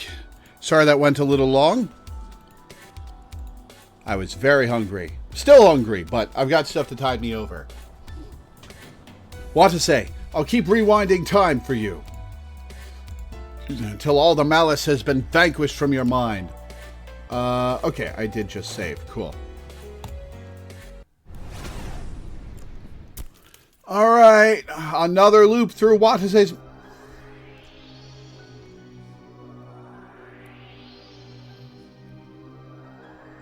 What's this one?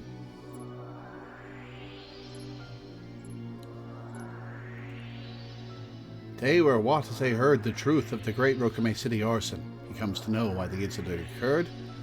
And so Watase asks what happened to Rokame City and Labo after Communicator A's death.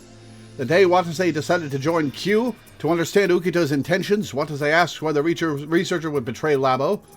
The day they started cooking up the terrorist plot, Ukita tells Watase what Q's objective is for the first time.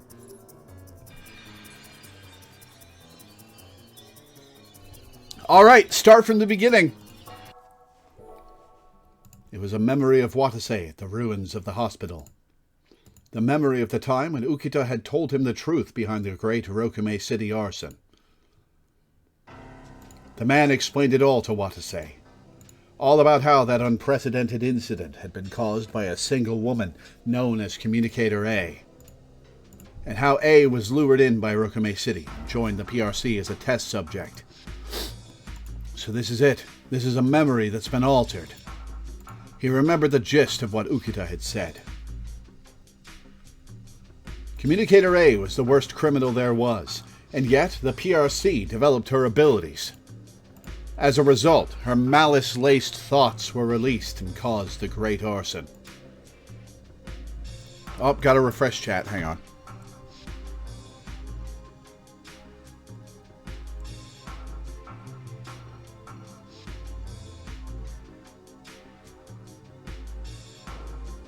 Click on tutorial and with the question mark.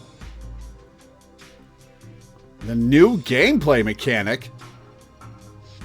Hang on. Let's see. I am 68 hours into this game, and now they're implementing a new gameplay mechanic? Huh. Alright. Well, we'll see how that goes. So is there a part of his story that's been altered? Then what's the truth?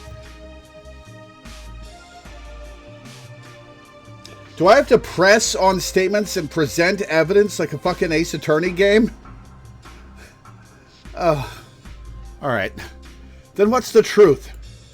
Natsuhiko tried repairing the memory with that thought in mind. The man continued as Watase reeled in shock. But the PRC discovered the underlying mechanisms of telepathy and empathy through their study of A. And through all those experiments, A's own BC abilities developed and grew stronger.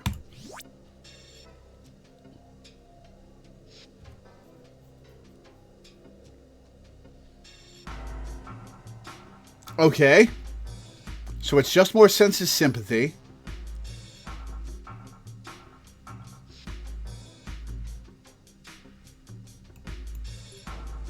Let's try turning them all up.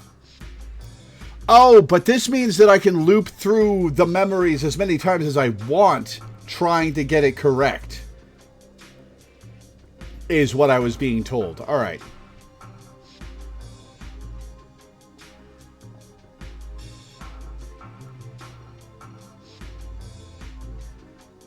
Hang on. Oh, okay.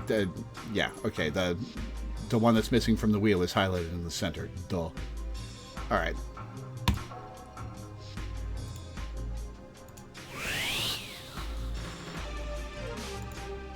She became able to use telepathy and empathy freely. Their effective ranges grew wider, and her power just kept on growing on and on with no end in sight. But if that was all there'd been to it, there wouldn't have been any problems. The problem was, a floral scent drifted from somewhere at that moment. This is it. This is the part I have to repair. And with that thought, Natsuhiko sent deep affection for communicators to Watase's heart. When he did, the false memory faded, That A was both the strongest communicator there was and the worst criminal there was. What's this? This is a French gossip magazine article about an incident that occurred in A's hometown in February 2014. And the lies were replaced with the truth. That A harbored a deep malice in her mind. Malice? Yes, all sorts of negative emotions, such as resentment, hatred, and rage. They then shifted into malice for others. And A's life was so tragic that it filled her heart. The screen on the PDA then changed when the man said that.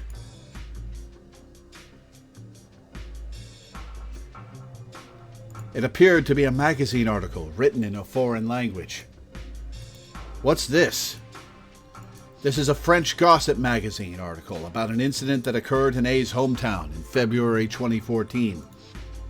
Discrimination against communicators was fervent at the time in that country, so it appears that A, with her especially tremendous power, was ostracized horribly by the people around her. In particular, she was publicly ostracized by a recently established local religious sect. A, with her seemingly incomprehensible abilities, was likely viewed as a servant of the devil by them. Therefore, they caused the incident described in the article before you.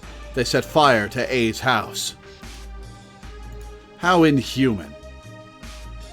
Wait, isn't France where Dr. Tenkawa sent Salu? Indeed, but the real inhumanity came after that. This is just a guess of mine, but I'd say that after A became a part of the PRC, it's likely she was confined and made into a test subject for human experimentation. What? It's very likely when you consider the achievements of the PRC back in those days. She fled to Japan to escape persecution, only to encounter even more suffering, causing the malice in her heart to amplify further. Despite that... Oh, sorry, I said where Dr. Tenkawa sent Salu. My assumption is that Salu is A's daughter. Somehow, probably a clone, because they were trying to copy A's abilities and raise a communicator. But then Salu turned out to not have any expression of the communicator gene. So, despite that, the PRC developed her abilities even further, without ever realizing the true danger they possessed. What was so dangerous about them? You don't know? BC. Telepathy, that is, isn't just the ability to send your voice to a faraway person. Hang on, this is just what we saw in the first time in the flashback. What do you mean the false memory was replaced with the truth? This is just what we saw the first time. You can also send your feelings to others with it. In other words, powerful BC could very well change other people's thoughts. So, what do you think would happen if someone who had been turned into malice incarnate, like A, were to indiscriminately let her thoughts loose on everyone around her? Those thoughts would bring out the malice that lurks in the hearts of every man. Her malice would spread to everyone around her like a virulent disease. Wasn't it in the original that she set fire to her town? Or in the modified one? Yeah, actually, now that you mention it. Yeah, that's true. Right. That originally it was that she caused the fire burning the town down. My bad. Her malice would spread to everyone around her like a virulent disease. Now you understand just how dangerous it is, don't you? Watase was rendered speechless. And he completely forgot that by the time it was time to do the mission. He just silently continued to listen to the man. However, A is not at fault. Much of the fault lies in the PRC for exploiting her abilities without ever considering the consequences. The researchers at the PRC took that poor woman and raised her to become a monster. The researchers realized how dangerous A was far too late and set up surveillance to keep her from wandering out into the city. But on September 16th, 2014, A escaped from the facility. Escaped? Then you mean she... Yes. A spread her malice-laced thoughts all throughout the city that night. Those thoughts influenced the minds of the people of Rokame City in some way. This caused the already high levels of malice held by would-be criminals to spike through the roof, and led to them setting the city on fire. This is the truth behind the great Rokame City arson. The man declared all of that in a clear voice. It can't be. Rokame City and the PRC did all of that? Natsuhiko gasped when he'd finished viewing that memory. So it's still true that Communicator A was the real cause of the great Rokame City arson. But she wasn't the worst criminal there was at all?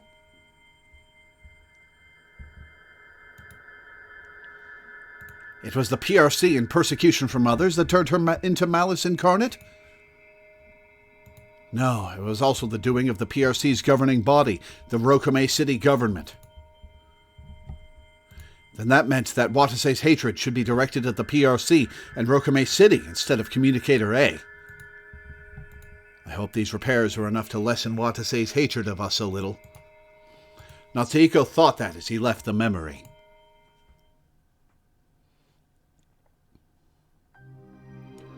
Okay. Oh, there's no save option when I'm on this screen. Okay, fair enough. Welcome to the... I got an achievement for viewing the tutorial?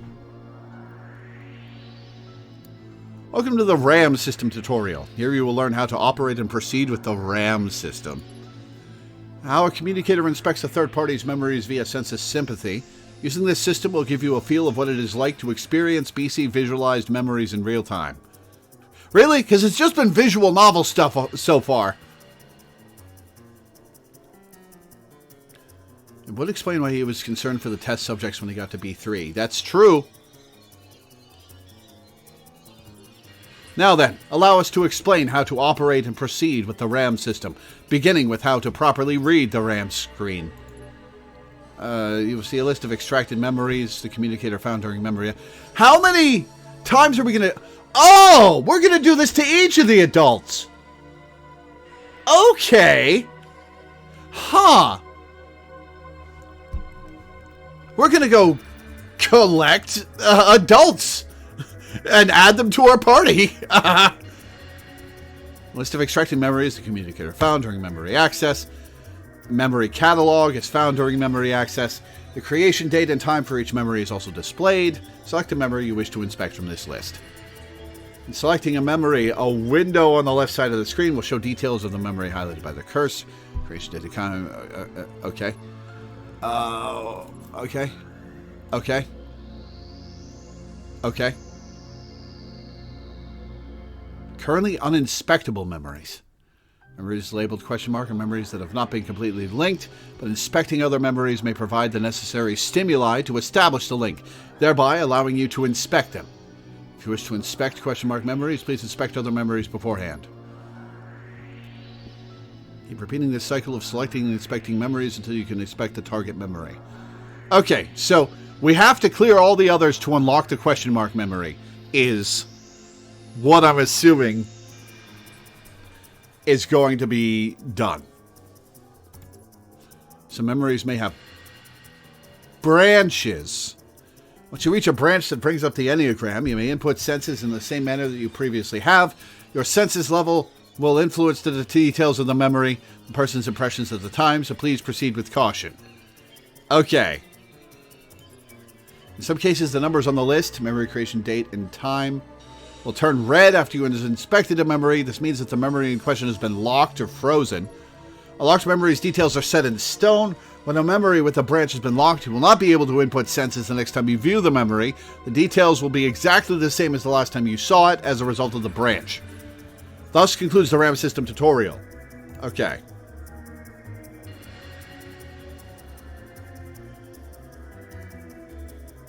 While you may come across some memories not directly related to escape, the desire to understand others, quotation mark, will likely prove to be useful in some form later on.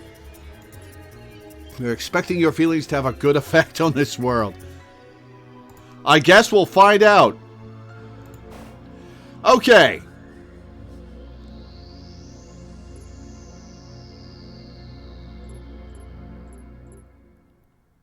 Okay. Next was the memory. Okay, we're going to save in a new file.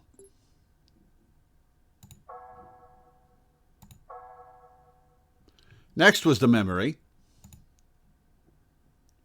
of when Ukita had told Watase about the things Labo was doing after Communicator A's death. If I remember correctly, this is when Watase was boiling with hatred and rage when he heard that Labo was still creating monsters like Communicator A. That was what led Watase to becoming a terrorist. But that doesn't fit with his attitude towards the communicators in Labo when he arrived there. So the hatred and rage is the influenced part. But was that not it? What was the real trigger for Watase? What happened to Subject A? Is she still living in Labo? No, she died. What? After causing that incident, A was used by Labo as a human test subject, and then died there just a year after she'd been confined. She probably died a cruel death. In the end, A too was nothing more than a victim of Rokame City's wrongdoings. A sense of emptiness filled Watase's body. Having immediately lost the target of his hatred, he switched over to a new one. Okay, what happened with the Rokame City government after that? Okay, it's still the kids.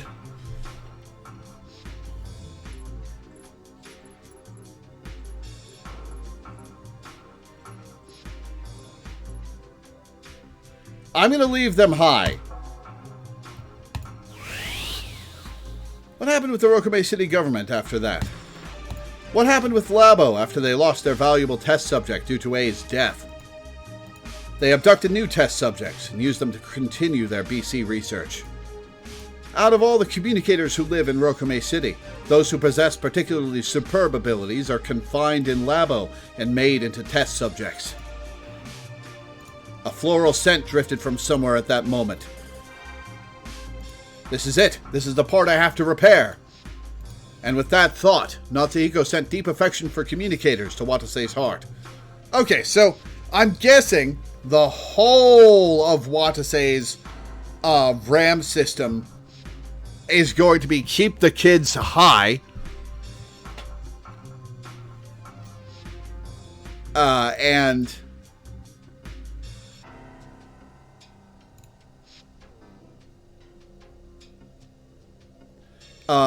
keep the kids high and proceed through. But other characters' RAM systems will have more complicated relationships. Am I okay? The muscle I pulled in my back still hurts. I have good days and bad days, but even on good days like today, if I move wrong, it hurts.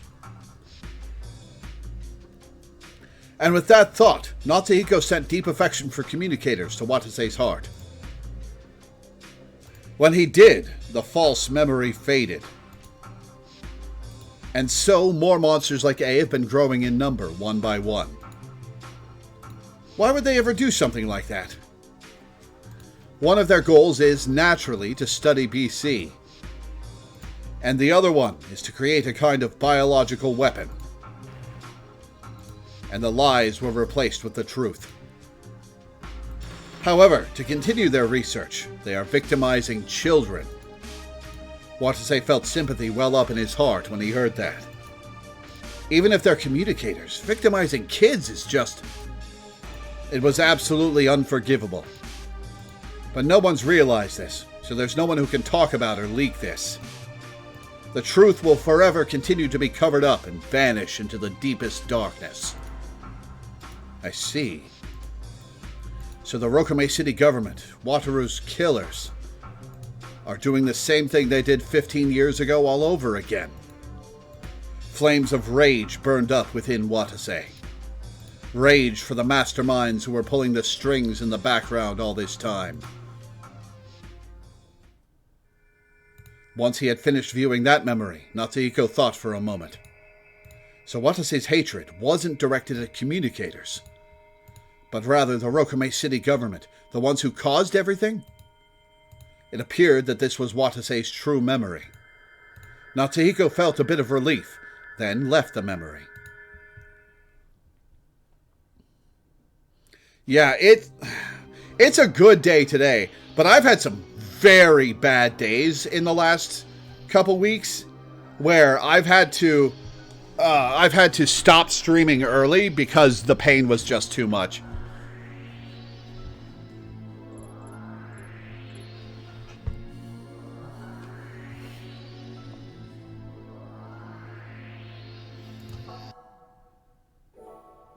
Next was the memory of the day Watase had decided to join Q. Back then, he'd asked Ukita about his motive for betraying Labo. Mr. Ukita said he did it in order to protect his own life the last time I saw this. But if that memory was altered, then what was his real motive? Sarabande Divergence C. It's been a long time, Mr. Kasasagi. Have you decided to become one of us? No, I want to ask you something before that. What is it? Kids High! Why are you betraying Labo? I can't trust a man who'd betray his own organization without first hearing a clear reason that I can accept. A bitter look rose to Ukita's face when he heard that question. A floral scent drifted from somewhere at that moment. This is it. This is the part I have to repair.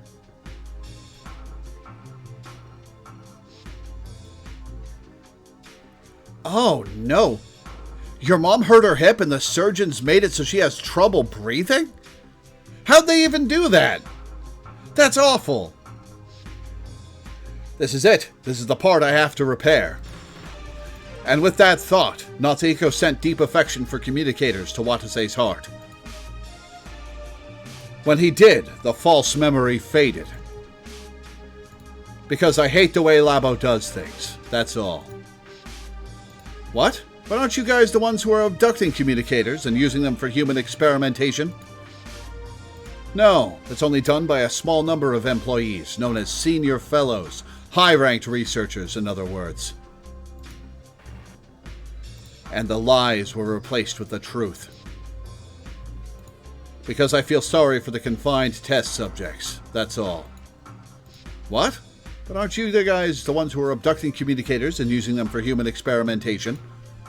No, that's only done by a small number of employees known as senior fellows, high-ranked researchers, in other words. Junior fellows, normal researchers like me, know that Labo is a BC research facility, but don't know about the test subjects. But I accidentally discovered the truth, you see. If there are inhumane acts being committed at my workplace, then I want to put a stop to them. Out of a pure sense of justice.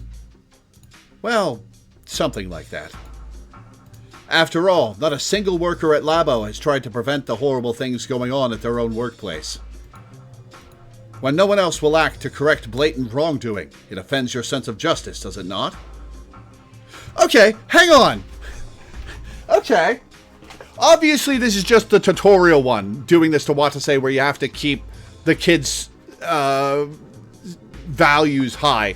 And it's just teaching you how this process works. But doing this to the other adults is going to be really interesting, because there's a bunch of different branches and endings you can get from those. And it's been 40 hours since we've had meaningful gameplay, and all of a sudden we've got meaningful gameplay again. And I'm so happy about that.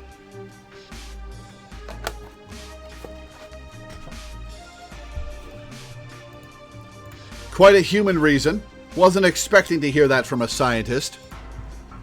Contrary to what many think, the majority of scientists are human. That majority just isn't cut out to work at Labo. I know it's much more pathetic than your reason, but is it acceptable to you? Yeah. Watase didn't think Ukita's reason was pathetic at all.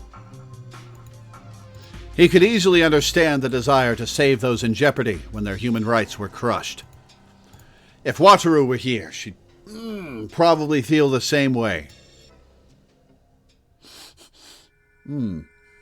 Once he had finished viewing that memory, Natsuhiko thought for a moment.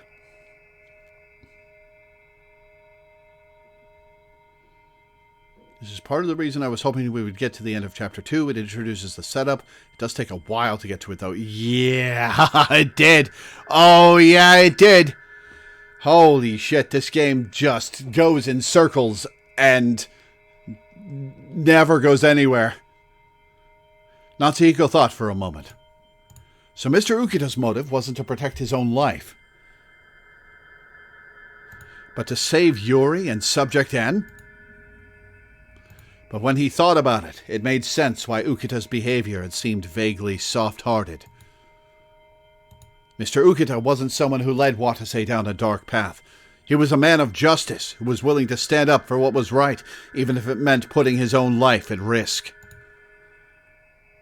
Steadfast in his belief, Natsuhiko moved on from the memory. Oh man, the floral scent in N's room. Okay. Number 4.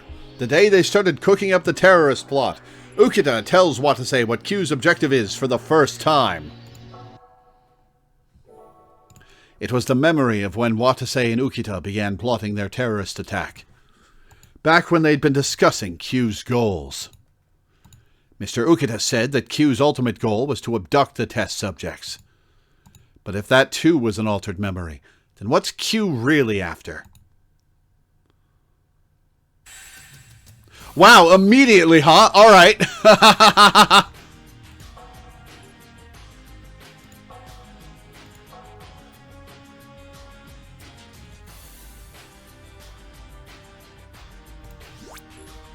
Accept! Okay then, I need to know everything, Mr. Ukita. Tell me all the details about the plan and its goal. Very well, this is what we've thought up so far. Ukita nodded and began talking. A faint floral scent drifted in from somewhere at that moment. This is it. This is the part I have to repair. And with that thought, Natsuhiko sent deep affection for communicators to Watase's heart. Excuse me. When he did, the false memory faded. First of all, our ultimate objective is to abduct the test subjects. Huh? What good's abducting monsters gonna do? I believe I've already told you this, but a communicator who's turned into a monster has the potential to become a biological weapon. And the lies were replaced with the truth. The objects of our hate are Rokame City and Labo. We want to deal a fatal blow to the both of them simultaneously. Our first goal towards achieving that is rescuing the captive test subjects. What? How's that related to dealing a blow to Labo? They'll act as living witnesses to expose the truth. No matter how loud we shout, our voices will be smothered or will be dismissed as nutjobs. But if we rescue the test subjects, then we'll have the best witnesses we could possibly hope for on Labo's wrongdoings. You know how society and the media are. They won't be able to ignore a story like that from such a direct source of information. I see. That makes sense. That would result in an investigation into all the other things Rokame City's been covering up all this time, one after another. Natsuhiko pondered over the repaired memory he just witnessed. That was fast. Hold on, then that means Watase and Mr. Ukita's goal wasn't to abduct the test subjects, but save them? They did everything they did to save Yuri and Subject N? Watase and Mr. Ukita were driven by their sense of justice to do all that? Natsuhiko left the memory as he continued to reel in shock.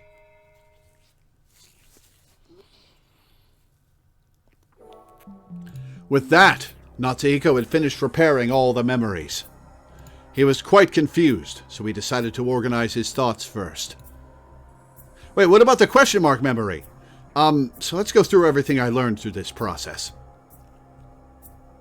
Number 1. Communicator A wasn't the worst criminal there was. She was truly a victim who was persecuted by others, underwent human experimentation at the PRC, and was then confined in Labo, where she later died. But it was an undeniable fact that she was the one who caused the Great Rokume City arson. Can't believe the inconsistent motivations were actually plot relevant. Yeah, fair enough. So in other words, Communicator A and Subject N most likely had similar backgrounds. Next is Watase and Mr. Ukita's motives and goals. Number 2, it isn't communicators that Watase hates. In fact, he sympathizes with them. No, what he truly hates is the Rokume City government and Labo for abducting test subjects over and over again, even to this day. Number 3, Ukita's motive wasn't to save himself. He took part in this terrorist plot out of a pure sense of justice to try and stop the inhuman cruelty going on at Labo. Number 4, Watase and Ukita's goal is to rescue the test subjects, not abduct them. They're trying to bring Rokume City and Labo's wrongdoings to light by having the test subjects serve as living witnesses. Okay, so here's what I think is going to happen. We've got big, strong, tough Watase on our side after this. I think that we're going to go subdue the others one at a time using Watase's might to make it so Natsuhiko can dive into their memories and fix them. Oh no. No, hang on. Wait. No! Do I have to go through a full memory flashback every time I do that and then do the RAM system? No! Wait! Please, no!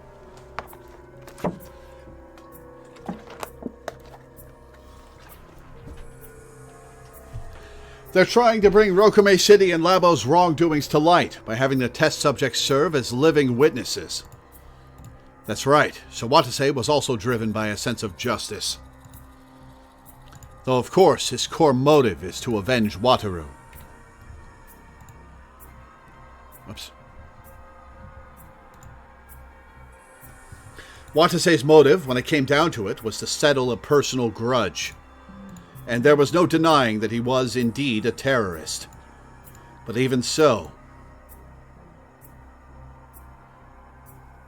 to assuage your fears, you don't. You start from the menu, choose the memory you want, and fix it while experiencing it. Thank God! Okay! That's a relief. They put their own lives on the line to save Yuri and Subject N. Watase and Mr. Ukita are challenging Labo. They took extreme caution to make sure no one got hurt. Natsuhiko felt his perspective on them had taken a complete 180. The Watase that Natsuhiko had seen in those memories was a totally different person from the one he knew. His true self wasn't a hero of justice, but rather a bona fide terrorist. But there was one constant that had stayed in his heart for all those years. The desire to save people. That was the will that he had inherited from his deceased sister. Now that I know all that, there's no way in hell I can leave Watase as this murderous psychopath. I have to bring him back to his true self, no matter what it takes. Natsuhiko reaffirmed the determination in his heart to do exactly that. But he knew repairing 4 memories alone would never be enough to bring Watase back to normal. The altered memories ultimately did little more than foster Watase's malice. It was likely that the malice, the hostility, the killing intent in Watase hadn't vanished. Watase was being driven by a fierce madness when he shot me and Mashiro. The memory of that time is the problem. If I just erase that memory, then Watase would most certainly go back to normal. Natsuhiko put faith in that belief and searched through Watase's memories again. His target was the memory of when Watase's malice was at its greatest.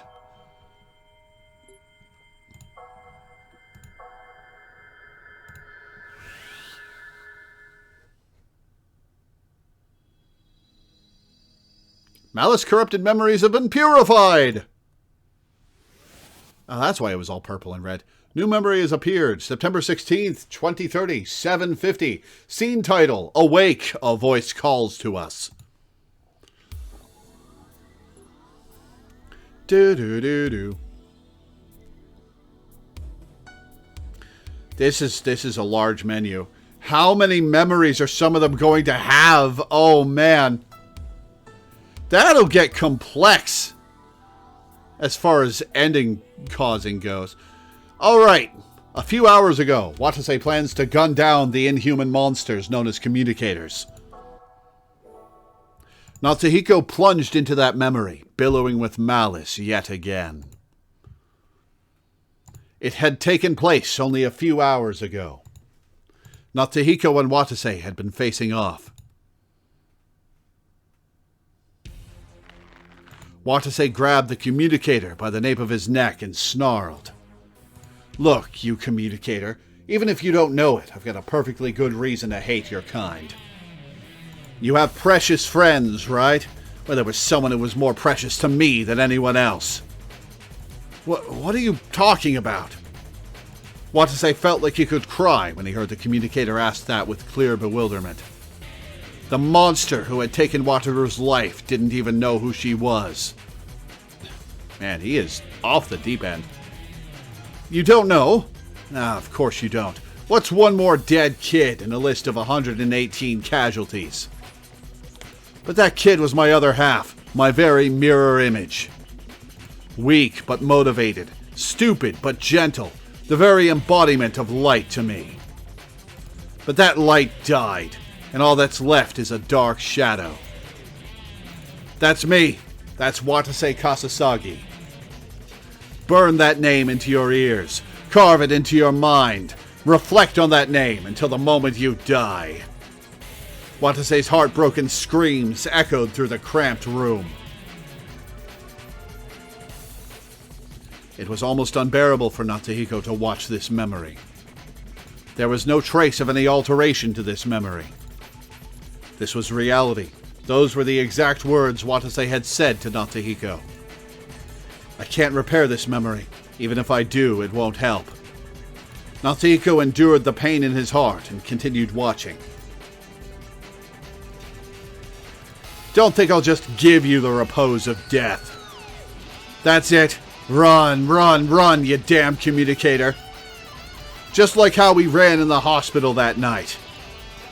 Watase spat those words out as he watched the communicator run away from him. Damn it. Damn it, damn it, damn it. The communicator cursed over and over again as he ran for his life. Watase chased him as he felt a sick, twisted joy. At last, he could finally kill the monster responsible for Wataru's death, the abomination he despised so much. The communicator dashed out of Area 1 and ran towards Area N. A thought ran through Watase's head as he gripped his gun tightly. Hey, Wataru, would you be sad if you ever saw me like this? Hey, Kazumi, would you be sad if you knew a rescue captain like me was trying to kill someone? But you know, I want the two of you to think about it carefully. Communicators aren't humans. They're mind-corrupting monsters. This is a monster hunt. Kill or be killed. Another 118 innocents will die if I don't kill that monster right here and now. I will give life to 118 people for the 118 that died, including Wataru. So the two of you will forgive me, right? I have to kill that monster in accordance with my beliefs.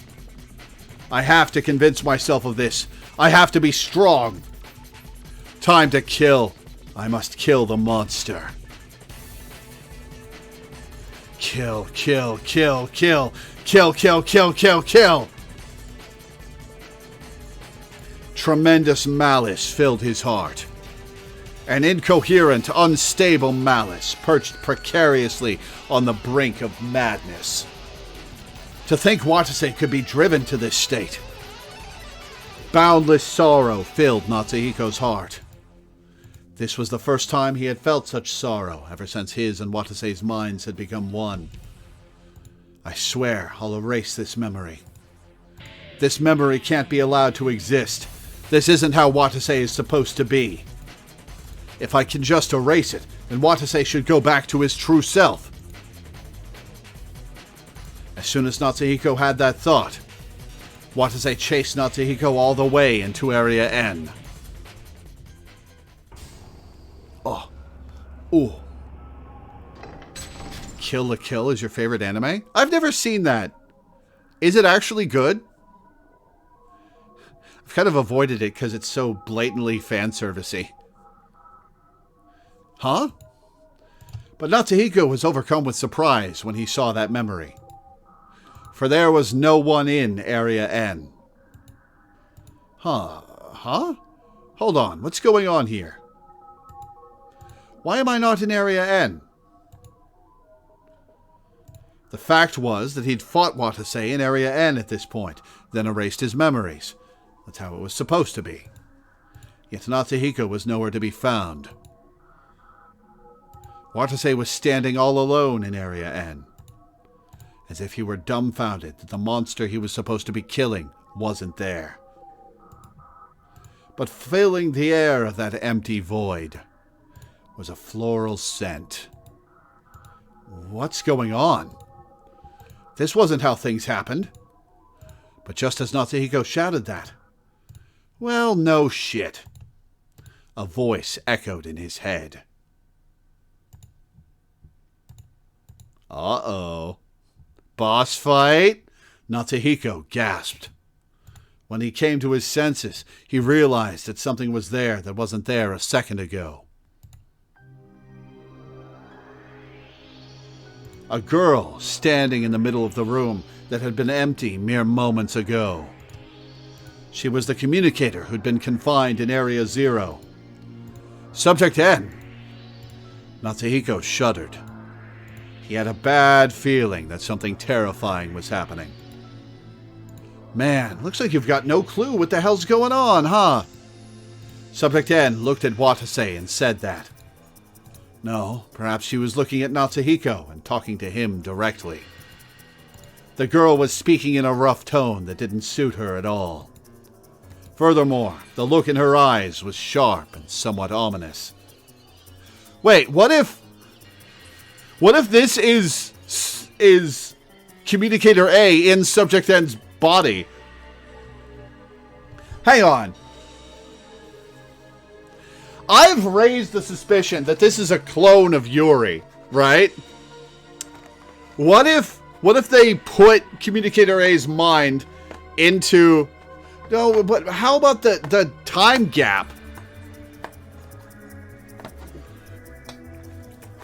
No, I think that's too out there for this game.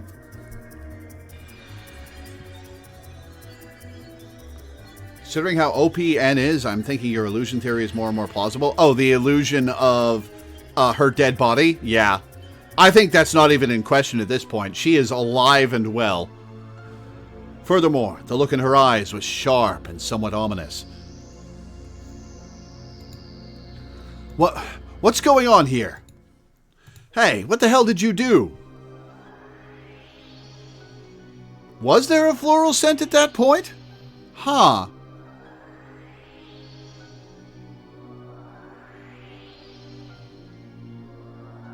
Maybe they saw nothing, but they remember seeing something.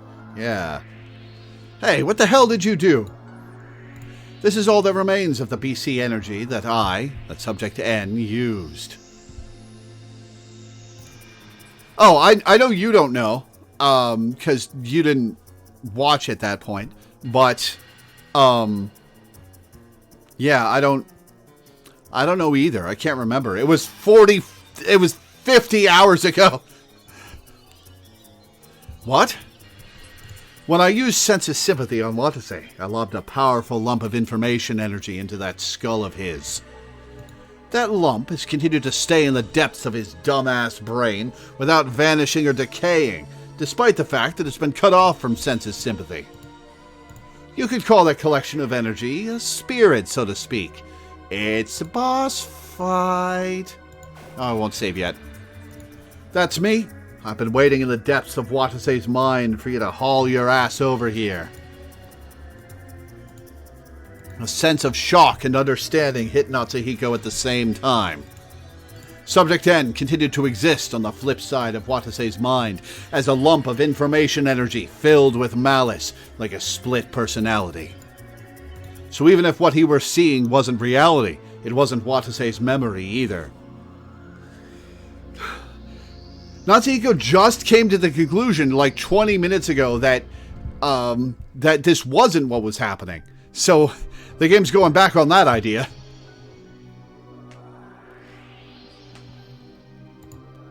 It was a visualization of Watase's mind, so to speak. Vast and empty. Natsuhiko was now facing off with Subject N's spirit, which existed in the depths of that mind. You're the source of Watase's desire to kill, aren't you? Yeah, bingo. What do you get out of egging Watase on like that? Natsuhiko held back his fear and interrogated Subject N. Aren't you a communicator too? Didn't you ever consider that your actions could have caused your own death too? Maybe I did, but who the hell cares? What? Subject N has no self. She can't fear her own death either. What do you mean, you have no self? A smile formed on the girl's face when she heard that question. Man, okay, so to put this in perspective, we came across Subject N's apparently dead body. I've taken off my glasses just to process this. We came across Subject N's apparently dead body like 10 hours into the game.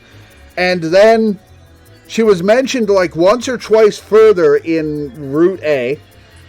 Obviously wasn't involved in Route B.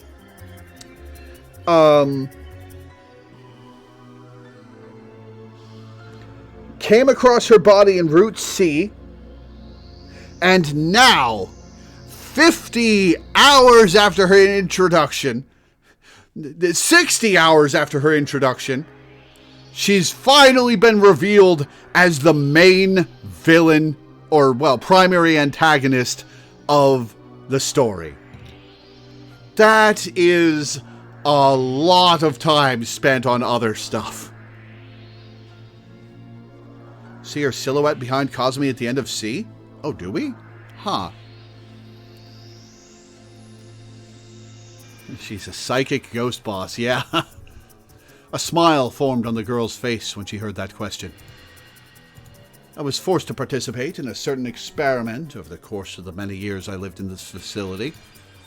The experiment was to see how many people's minds I could dive into and copy their memories into my brain.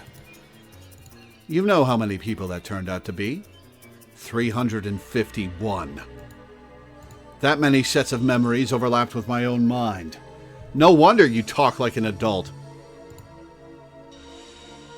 Back when the whole experiment started, neither me nor those labo bastards knew just how dangerous that was. Dangerous how? Guess you're still clueless about it. But the thing about sense is sympathy, you see. It isn't merely borrowing someone else's senses and seeing their memories. It's using BC particles as an intermediary to copy the information in your target's brain into your own head. It truly is the ability that connects people's minds, the power to share each other's feelings and sensations and have a mutual influence on each other. That's why I know so many swear words. Oh, she's been using the Babby vanilla swears. By using this ability, the minds of the communicator and their target blend inextricably together. Let's take you, for example. You hated Watase Kasasagi's guts, but now you find yourself relating to him, right? Okay. So basically, the more a communicator uses sense of sympathy, the more their mind mingles with their target's mind. Care to guess what happened to me after I did that shit 351 times? My sense of self went down the damn drain. Well, it ain't surprising. Melding with 351 different minds is the kind of shit no mortal mind can endure. This is the fatal danger of senses sympathy. The more you use it, the more you wear your sense of self thin. In exchange for myself, I obtain the memories of 351 different targets, plus my own. A grand total of 352 sets of memories. None of the people whose memories I copied were good at math, so this feels very impressive to me doing this basic addition. One of them is mine. Beat the hell out of me which memories belong to that set, though. So since I don't know what my real memories are, I can't obtain a real sense of self. The one thing I do remember is the designation Subject N. I don't even remember how the hell I used to talk. The reason I'm running my mouth like a guy right now is probably Watase Kasasagi's influence at work. Oh, is it? Interesting. So long story short, I lost my original self by melding with others' minds. I'm an extremely vague entity. Is she going to be different in each of their bodies? Natsuhiko was utterly speechless. Seeing this, Subject N continued her dispassionate explanation. The researchers apparently call my condition enification. I don't remember a damn thing about myself, yet I remember totally pointless crap like that. Enification? What's the N stand for? Null? Maybe? Hell if I know. Maybe nobody or neighbor? Or perhaps nucleus? A being who is nobody, yet neighbors their target, and bases the nucleus of their personality off of them. Therefore, I am Subject N. Sure, whatever. I've been injected with this dude's vocabulary. The girl snorted, then continued. Well, my name doesn't mean a damn. It's those piece of shit researchers who gave it to me anyway.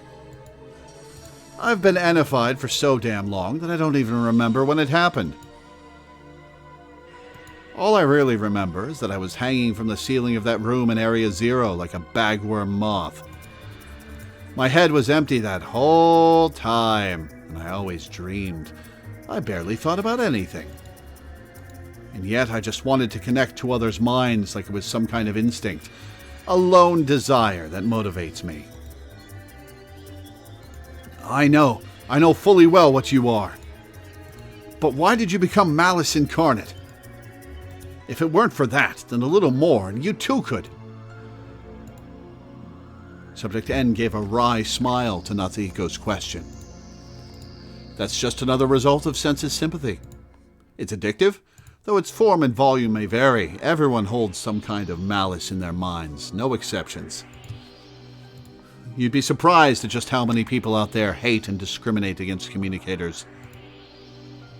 Malice is harder to get rid of than you'd think, and it just keeps building up and up. It wormed its way into my mind, little by little. The malice of 351 people completely contaminated my mind. Yeah, but what about the love and joy and happiness of 351 people? Don't discount that. You're just focused on the wrong part. I say, scolding the woman the girl who's had horrible abominations done to her. Her brain. And thus I became pure malice itself. I manipulate the memories of scary. I manipulate the memories of everyone I come into contact with, amplify their malice, and plant my spirit into their brains each time, allowing me to keep on creating copies of myself. Huh.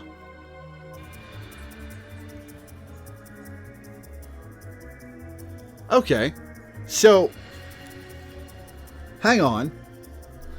So, maybe she is dead. And the others just got infected from Watase's brain. Huh. Maybe she is dead. Oh, what the hell happened to her body? Like, we came back later and the body was gone, right?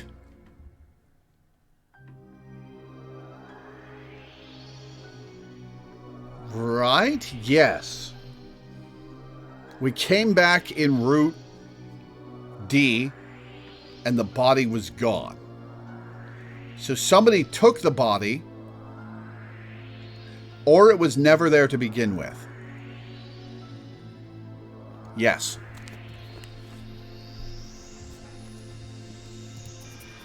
Instinctively propagating myself is the sole absolute behavioral value I have. Oh, wait. Hang on. She's a highly infectious mind virus, then. She absolutely cannot be allowed to leave this facility. She absolutely cannot be allowed to leave this facility. Or she'll end the world. Ooh, suddenly the stakes of this game got really high. Oh, damn. Okay. No way. He couldn't understand that feeling. But on the other hand, he'd finally realized something. He remembered the monster mentioned in the Seven Wonders. If a communicator uses BC without knowing the proper way, they will eventually turn into a mind-broken monster. That's why those researchers were, no, you will destroy everything or whatever, and that one tried to kill himself before it happens. Holy shit. Yeah. Damn, okay. So, I hate to be the pragmatist, but honestly, if this is what she became, why did they let her live? Why didn't they just fucking kill her? Like the researchers. I hate to be that guy, but if she is this world-ending mind virus, just kill her.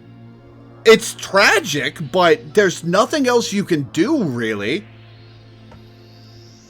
Why did they leave her alive? Just to study her some more? Oh, just to study her some more. Mad scientists, right?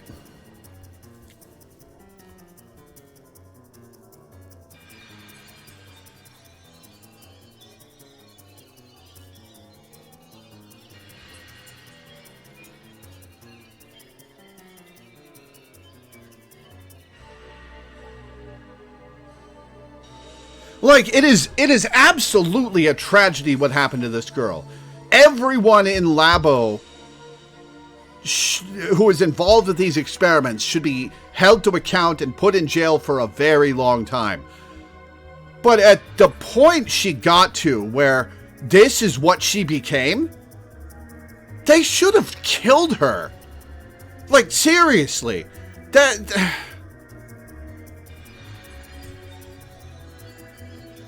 I hate to be that kind of pragmatist, but come on, guys.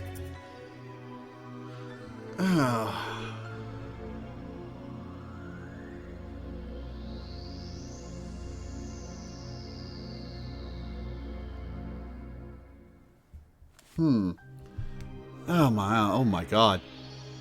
Man, the stakes got really high. She's the psychic equivalent of a biohazard. Yeah, exactly.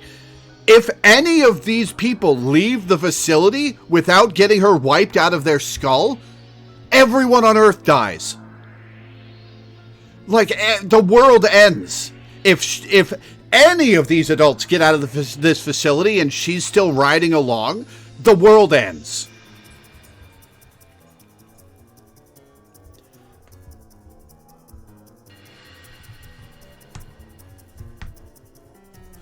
Oh no, what if she's in Salu's head as well? I wonder if she could infect Salu. Can non-communicators spread it? Well, that remains to be seen. The only communicators in the facility right now are Natsuhiko, Yuri, Mashiro, and potentially Subject N. None of the adults are communicators. Anna may be a communicator. Who knows? But none of the adults are communicators, with the possible exception of her. She may be lying about her BC aptitude. If Subject N was already dead before before everybody got infected with malice, then non-communicators can propagate the mind virus. If she was alive, then it's possible only she can propagate the mind virus.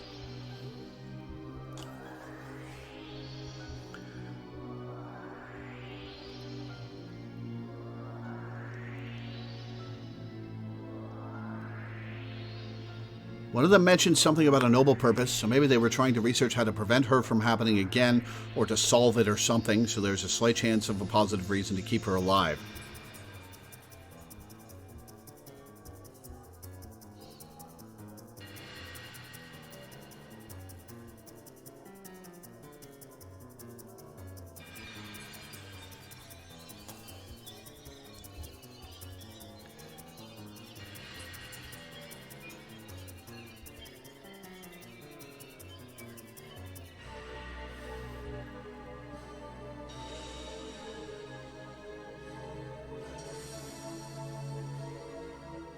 Like, I hate to say it, but the only answer to the situation Natsuhiko finds himself in is to wipe her out of the brains of everybody in the facility, and if she's not dead already, kill her. As dark as that is, like, that's what's gotta happen. There is no other choice. There are no other options at this in this situation, with what's going on and the imminent threat of her escape.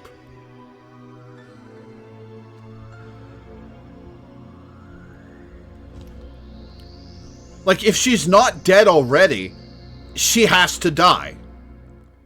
There is no other choice. There are no other options. And that's dark and also really cool and interesting storytelling. Unless Natsuhiko can exercise the copies. Yeah, that's what I'm saying. Wipe her out of the minds of everyone she's infected. Which I assume is what's about to happen. Yeah, like, Natsuhiko is going to have to wipe her out of the brains of everyone she's infected and then kill her.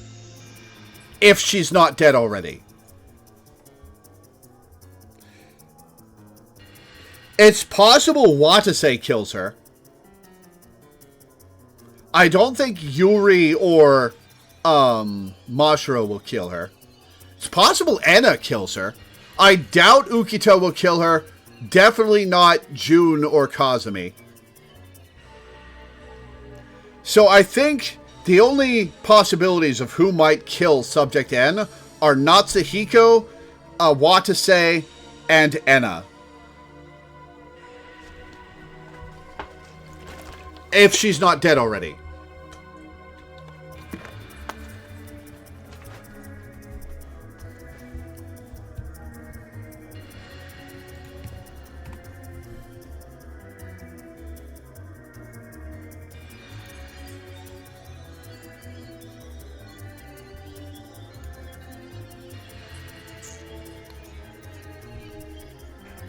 Man, this game got really interesting all of a sudden.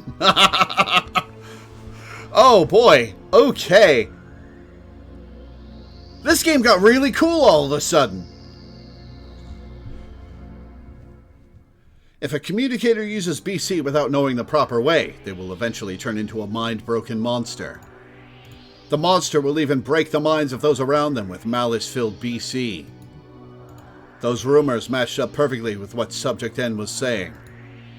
So the monster really did exist. The monster would then indiscriminately spread its malice like a radioactive object spreads its radiation.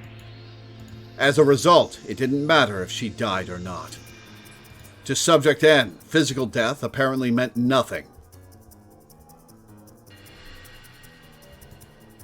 She's fallen too far off the beaten track. She's a mere shadow of the communicator she used to be.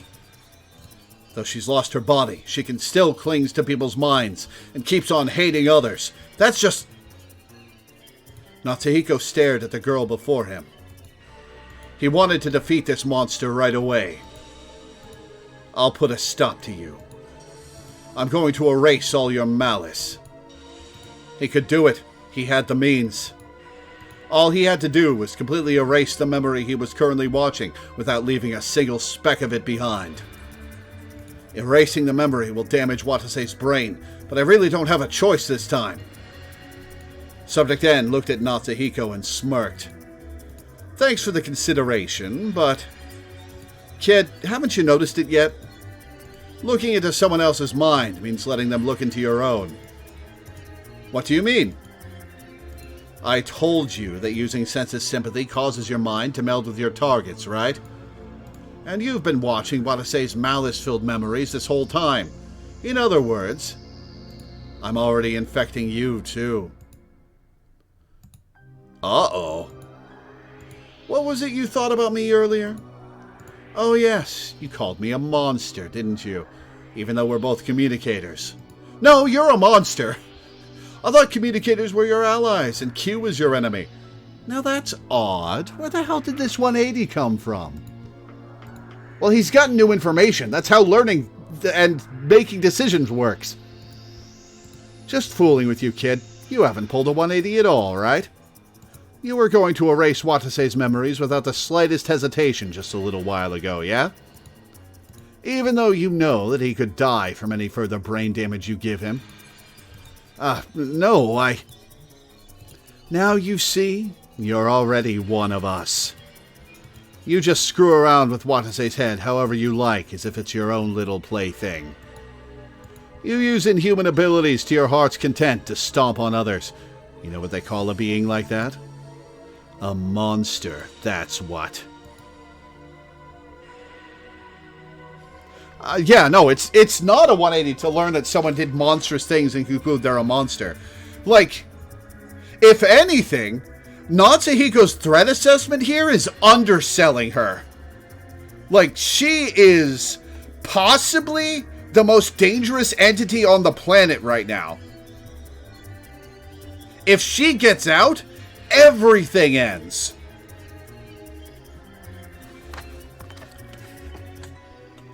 Like, there's a level of pragmatism you have to have in this situation, right? Like, I'm not crazy there, right? Natsuhiko shouted voicelessly. Subject N walked over to Natsuhiko. See, try thinking back on it. Your memories are filling up with malice. But you probably can't even remember how those memories actually used to be anymore, huh, kid? Huh? Natsuhiko cried out in a hollow voice. Ah, but Yuri can repair him! And a memory of Watase flashed through his head. You erased my memories, you son of a bitch! Give me back my memories if you don't want to die. It was his memory of what had happened just before he began the memory repair procedure. He felt like that wasn't quite what had happened, but... No, that is what happened. Watase held you at gunpoint and forced you to restore his memories. Subject N's whispers shook Natsuhiko's heart. Well, here's the question. Here's the question. How much more powerful than Natsuhiko is Yuri?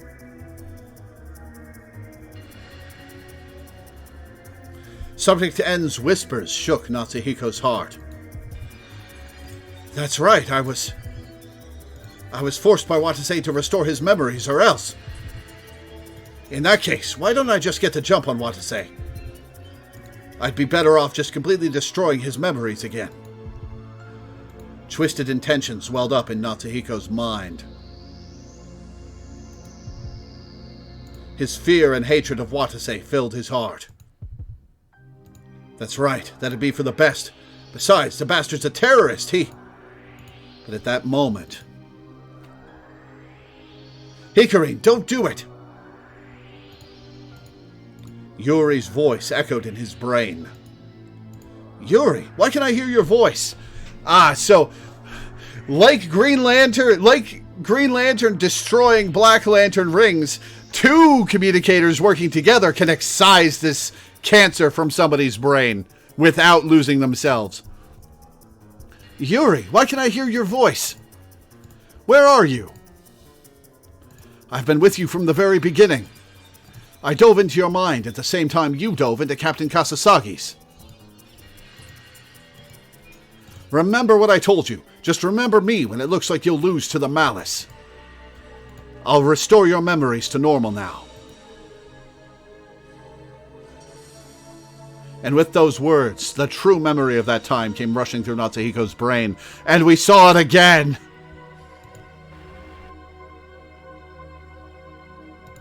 You erased my memories, you son of a bitch.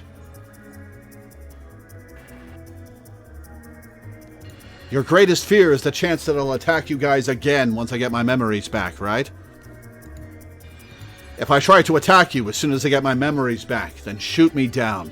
Don't hesitate. I'd rather die than kill you guys. Ah. See? Captain Kasasagi didn't force you to restore his memories at gunpoint at all. There's no need to erase all his memories. The only one you have to erase is the one you're seeing right now. When you do, Captain Kasasagi will be set free from N's curse. So let's do it. Yeah! Natsuhiko said that and looked at Subject N. Oh, what's this? Not going to erase Watase's memory? No, I will, but I'll only erase this one. Only your spirit. Dramatic victory music! Subject N's face froze for the first time. Hey, you saying you're gonna erase me, kid? When I'm only barely clinging to life here in Watase's brain? Yeah, that should be the best for you, too. What? I feel sad for you. You continue to hate people, even after your body's died and you've been reduced to a mere spirit. You must be tired of it all, right? So I'll put you to rest now. Don't try to justify yourself by sugarcoating things, you hypocrite.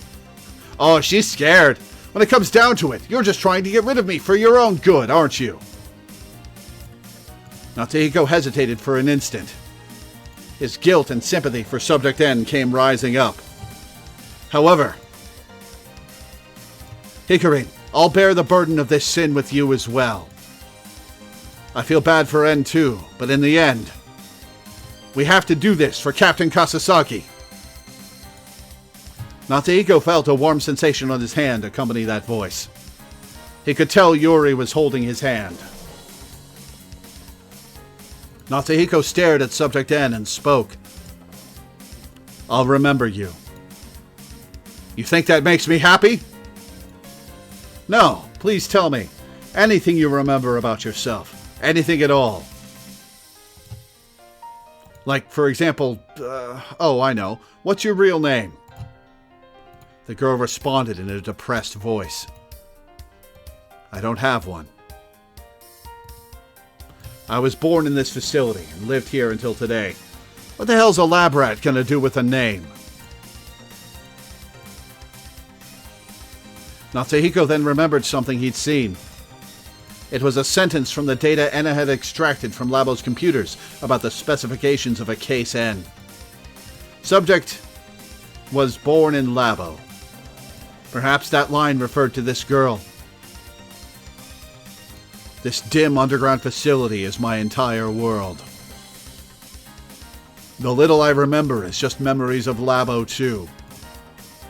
Maybe I would have been given another name had I lived in the normal world. But I was born in this BC facility.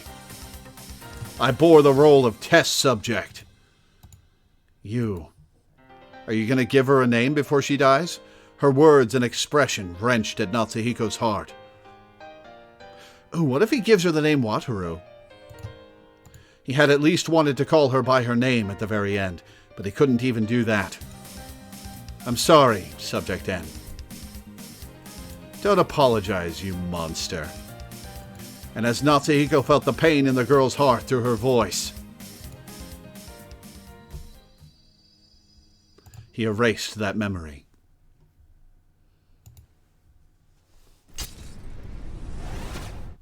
Yeah, I don't think he has the right to name anybody Wataru.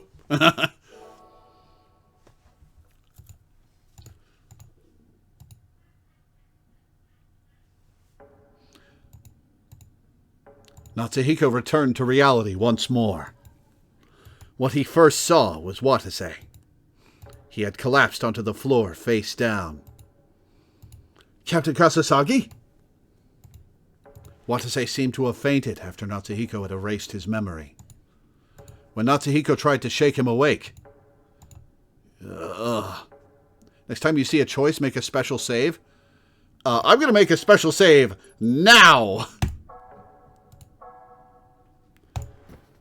Watase got up with a groan. And then he glared at Natsuhiko. The malice didn't disappear? Natsuhiko quickly covered Yuri. But Watase muttered in confusion. What happened? What happened? I hated your guts just a second ago, but that hatred suddenly disappeared? At those words, Natsuhiko and Yuri looked at each other. We did it! It worked! Yeah! Captain Kasasagi's finally free from the malice! Hey, what do you mean, free from the malice? Well, you had a ride-along, buddy! Yeah. Explain what's going on. Well, actually...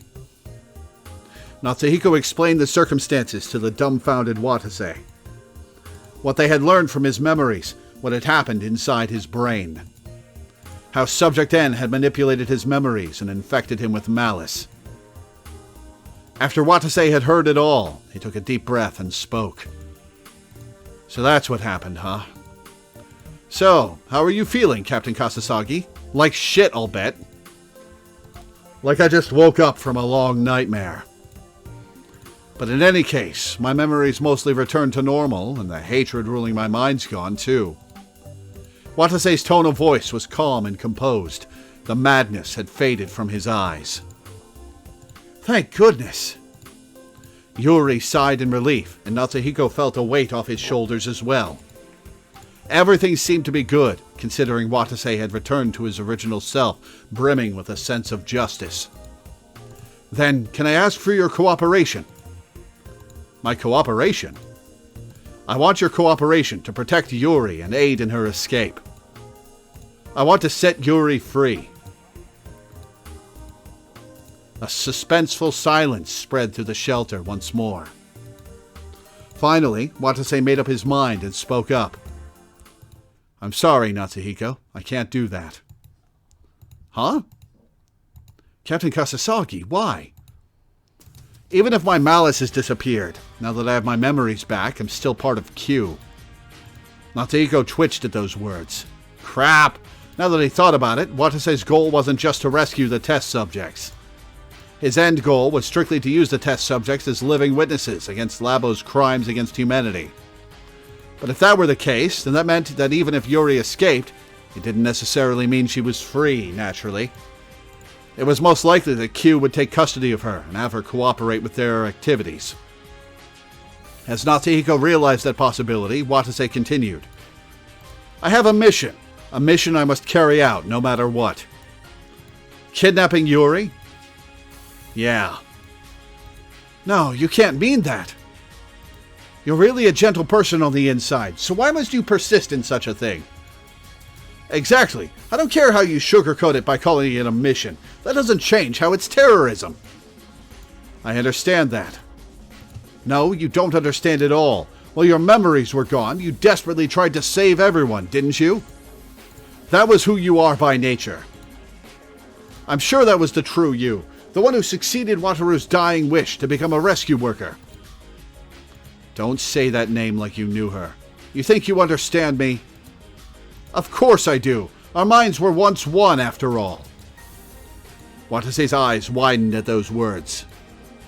You wanted to save lives, didn't you? That desire was always on your mind ever since Wataru's death. Yeah. So please, just forget about your terrorist mission or whatever. You can still start over again, can't... Watase interrupted Natsuhiko with a depressed murmur. Maybe if my comrades hadn't died.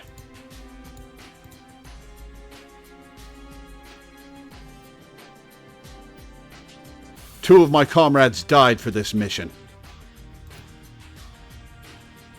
Those two, Dojima and Hiyama, were precious squad mates to me. We shared the same kind of upbringing. We shared the same job. We shared the same meals. And we saved each other's necks time and time again. Friends doesn't even begin to describe them. We were kindred souls. Partners. Family. So you see, Natsuhiko, I have to fulfill this mission. If I don't, they'll have died for nothing. Watase's sad words left Natsuhiko speechless. Yeah, okay, but can we kill the brain virus first? Okay? Like, we'll figure your thing out after we kill the brain virus. Watase's sad words left Natsuhiko speechless. But even so, he squeezed out an earnest reply. You're wrong. How can you say I'm wrong? You saw my past, didn't you? Then you should be able to understand why I'm resorting to all this. Conventional methods won't change a goddamn thing. Watase was right. Natsuhiko understood Watase's feelings, whether he wanted to or not. However, but still, he really has changed. Regardless of whether or not he was affected by the malice contagion, once Watase had regained his memory, the amnesiac Watase had disappeared. But at that moment, Yuri spoke up. I understand your point. Natsuhiko looked at Yuri in shock as she made a brooding face. Let's make a deal, Captain Kasasagi. Oh, is she gonna say let's wipe the brain virus out of everybody? Is she on top of things? She seems like she'd be on top of things. A deal? Yes. Once this incident is over, I'll entrust myself to your care. What? Hand me over to Q or whatever you please. But in return, cooperate to make sure everyone escapes. What are you saying, Yuri? Natsuhiko tried to stop her, but Yuri wouldn't pull back. It's okay, Hikarin. If I endure this, then nobody else has to get hurt. Then you're just back to square one. Yuri spoke with a smile. No, there's no way I can approve of this deal. But Natsuhiko could think of no other way to earn Watase's cooperation. Natsuhiko fell silent as Watase spoke up in a low voice. Yuri, I accept your deal. I promise to get everyone out of here alive. Please do, Captain Kasasagi. The deal was made without Natsuhiko having a say in any of it. Damn it, what do I do? Even if the two of them had consented to the deal, there was no way he could just sit back and watch as Watase took Yuri away. By no means could Natsuhiko turn a blind eye. Okay, we got a choice. Okay, you asked me to make a special save. We'll put that in save slot 1. And also another save.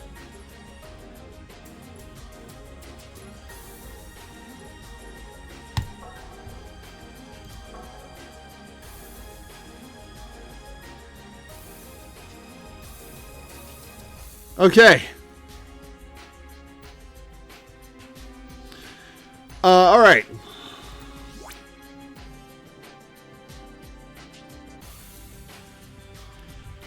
Okay. So you wanted me to make a special save. I assume this is a mind break ending that you want me to see at some point. Or a mind break Watase ending.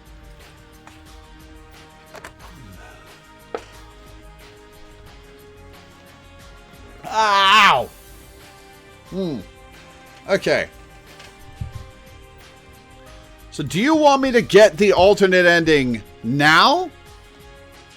Or just save this for after I've done everything else?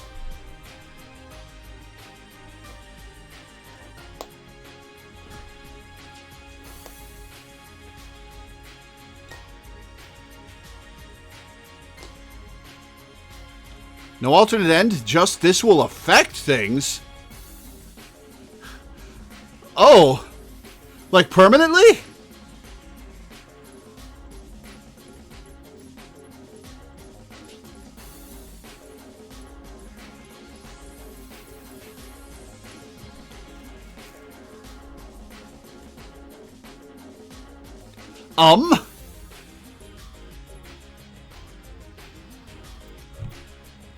Trying to decide if I want to ask for more details.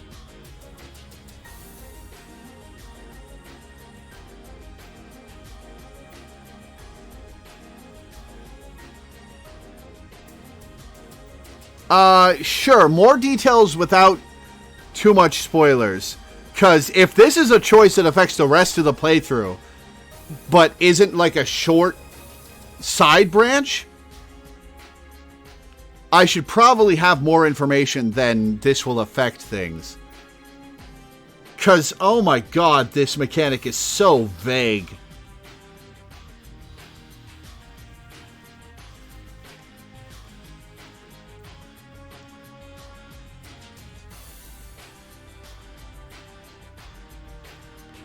It'll determine what endings you can get. Ah, okay. So this is a branch, but it's a branch to half the endings. And so you're having me make a special save so that after I do half the endings, I can come back and do everything again, but get the other endings. Right? Is that what you're telling me to make a special save for? Correct. Okay. That makes me feel a lot better.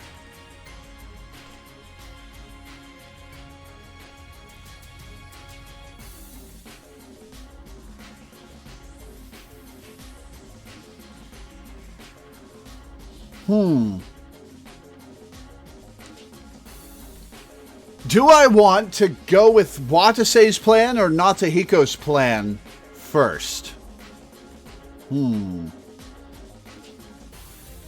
Do I want to prioritize Watase or Natsuhiko first? Because obviously I'll do the opposite next time, but...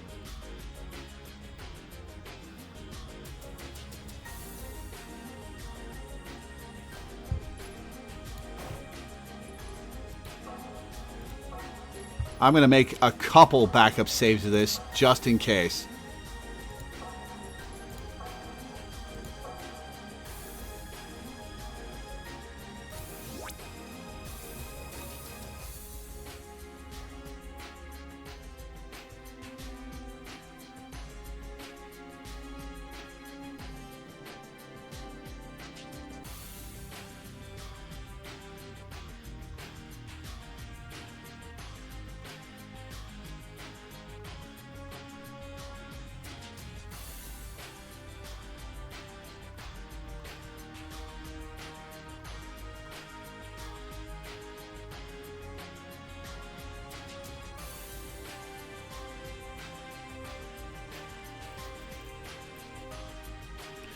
Okay, I kind of feel like going along with Watase's plan first, and then fighting against his plan in the second set of endings would be a more satisfying narrative experience. So I'm inclined to do that. Do Watase's endings first. Excuse me. Get those out of the way and then go for the quote-unquote good endings.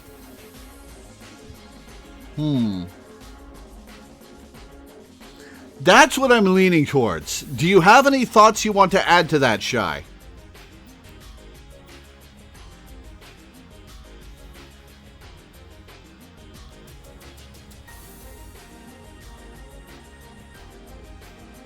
Do what you want. Okay, I'm going for Watase first.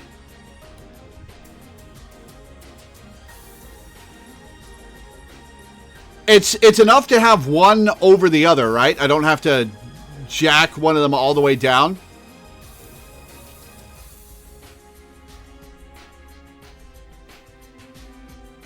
I have to put one of them low to count. Okay.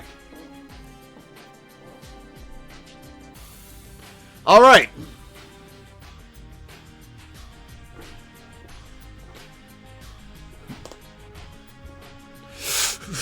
Ooh, okay.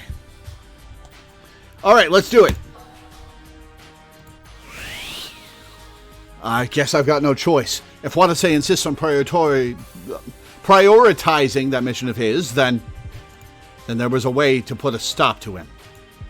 Indeed, there was something Natsuhiko could do. If I just erase Watase's memory one more time, he'll die. If I turn him back into an amnesiac rescue worker unaware that he's really a terrorist.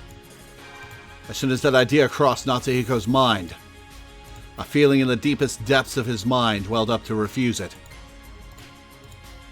That feeling snapped Natsuhiko back to his senses. What was I thinking?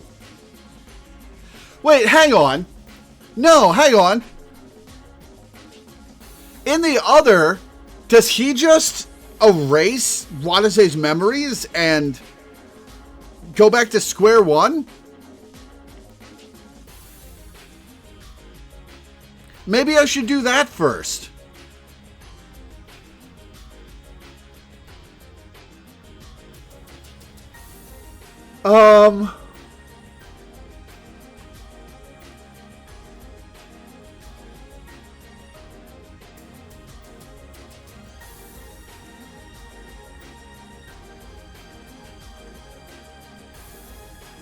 Don't think he does. Let me check. Okay.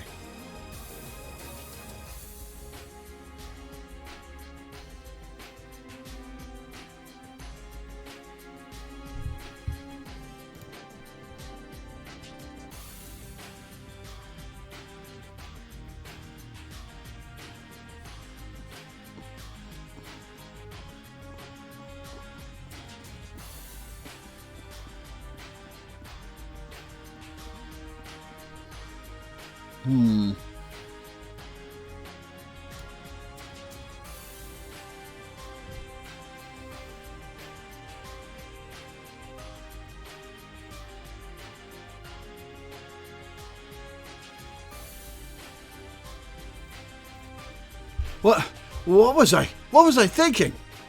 Natsuhiko started trembling at the realization of just how terrifying his own thoughts were. There's no way I can do that, even if Watase's a terrorist. And besides, inside Watase's brain, Subject N had said this. You use inhuman abilities to your heart's content to stomp on others. You know what they call being like that? A monster, that's what. That's right. If I erase Watase's memory now, that makes me a monster. So I mustn't. I'm not a monster. I'm a human being. Natsuhiko strictly forbade himself from abusing his abilities. Even if he had the power to distort people's memory at will, there was no way he would ever use that power. But in that case, what would he do? How could he protect Yuri? He could not find an answer. Damn it, I can't think of anything. At least I can hope that Watase changes his mind between now and until we get out of Labo. Natsuhiko was frustrated that he could do nothing more. He was honestly not at all confident that he had chosen the right path. As Natsuhiko wallowed in hesitation and hopelessness, Watase called out to him. Why so quiet? Can't accept that I'll be taking Yuri with me? Of course I can't accept that. It's just... there's no time to argue about it now. I'll just go along with it for now. The deal's meaningless if we're all dead, after all. Anyway, we don't have any time. Let's plan out our next course of action. Yeah, I got my memories back now, so let's think things over once more. To come up with a way to ensure everyone's escape, right? The three of them nodded and came face to face. To ensure everyone's escape, first we need to do something about the ones that went crazy. So first of all, as for the reason why they all went crazy to begin with, it was a mystery up until recently, but now they knew. It's probably safe to assume that Subject N manipulated all of their memories just like she did to you, Captain Kasasagi. Judging from what happened to me, just getting close to that girl is enough for her to rewrite your memories into a jumbled mess and plant malice inside your head. Subject N was most likely a communicator with tremendous power. She was an IGF-2R gene abnormality type S communicator, whose ability was equal to, or perhaps even greater than, Natsuhiko's and Yuri's. Everyone who got too close to her became filled with malice. As if her malice truly infected them. So based on that, when do you think everyone else got infected with Subject N's malice? Want to say his comrades and the researchers got infected when they encountered Subject N in Area 0. But June and the others only saw Subject N's dead body. She shouldn't have had a chance to infect them. Yuri, about how far do you think Subject N's sense of sympathy range was? Just a guess, but probably around 6 meters, I think. That's what the professor said a long time ago. Okay, so what if she was invisible to their senses and wandering around with them and fucking with their brains? What if she made herself invisible to them? That's what the professor said a long time ago. There's another test subject with stronger abilities. Her sense of sympathy range is 6 meters. In the absence of the melt effect, I personally have a range of 1 meter at best, so I'd think the limit is maybe around there. I see, so that's how it is. True enough, Natsuhiko himself couldn't use sense of sympathy unless his target was close enough to touch them. In that case, Subject N shouldn't have been able to manipulate the others' memories from a distance. Just asking, but were there any other communicators confined in Labo besides you and Subject N, Yuri? No, there were only 2 test subjects, just like what you learned from Captain Kasasagi's memories. Then the root of the problem must be Subject N, huh? So when were June and the others infected with malice? Watase quietly answered Natsuhiko's question.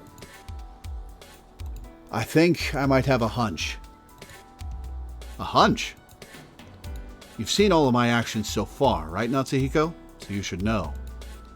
We found Subject N's body several hours ago by the cargo lift, remember? Yeah, but what about it? All 6 of us were there at the time. And it was after that when everyone went crazy.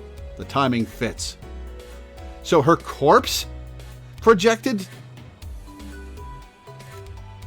But a dead body using BC? What if Subject N wasn't dead yet? Natsuhiko shook his head. That can't be. Miss Tachibana confirmed her death, didn't she? Ah, but maybe she was being manipulated. That's right. Her body was pretty much dead, that's for sure. But what if that was just right after her pulse and other vital signs had ceased, and her consciousness was still barely there? Huh? Natsuhiko was surprised for a second, but then he realized it certainly was a possibility. When using sense of sympathy, all vital signs drop dramatically. So much so that they could possibly go undetected by the vital checker. Furthermore, that happened right when it was time for us to administer AD again. In other words, there was a window where AD had worn off. I quickly administered AD to me, Yuri, and Teach when the time came, which is why Enna isn't infected. But Tachibana and the others were busy with CPR, so they injected themselves late. Okay, so Enna isn't infected. You should still check her brain for the infection, though, Natsuhiko. So if you think about it, that would explain why Tachibana, Moribe, and Old Man Ukita were infected with malice, but the rest of us weren't. So at the verge of death, Subject N used the last of her strength to spread her malice into her surroundings. She was on the verge of death, yet she destroyed several people's personalities without letting any of them be aware of it. Now I can understand why those high-ranked researchers were afraid. That truly is an uncontrollable monster. Basically, Case N is the code to prevent her escape, right? Now that he mentioned it, she described her condition as being N-ified. The N standing for nobody, or perhaps nucleus. She was designated Subject N, truly a fitting name for her. But what frightened Natsuhiko the most wasn't the strength of her ability. It was Subject N's malice itself and how it corroded the minds of every human around her. Okay, so maybe she doesn't propagate endlessly. Maybe her copies can't propagate into somebody else's head.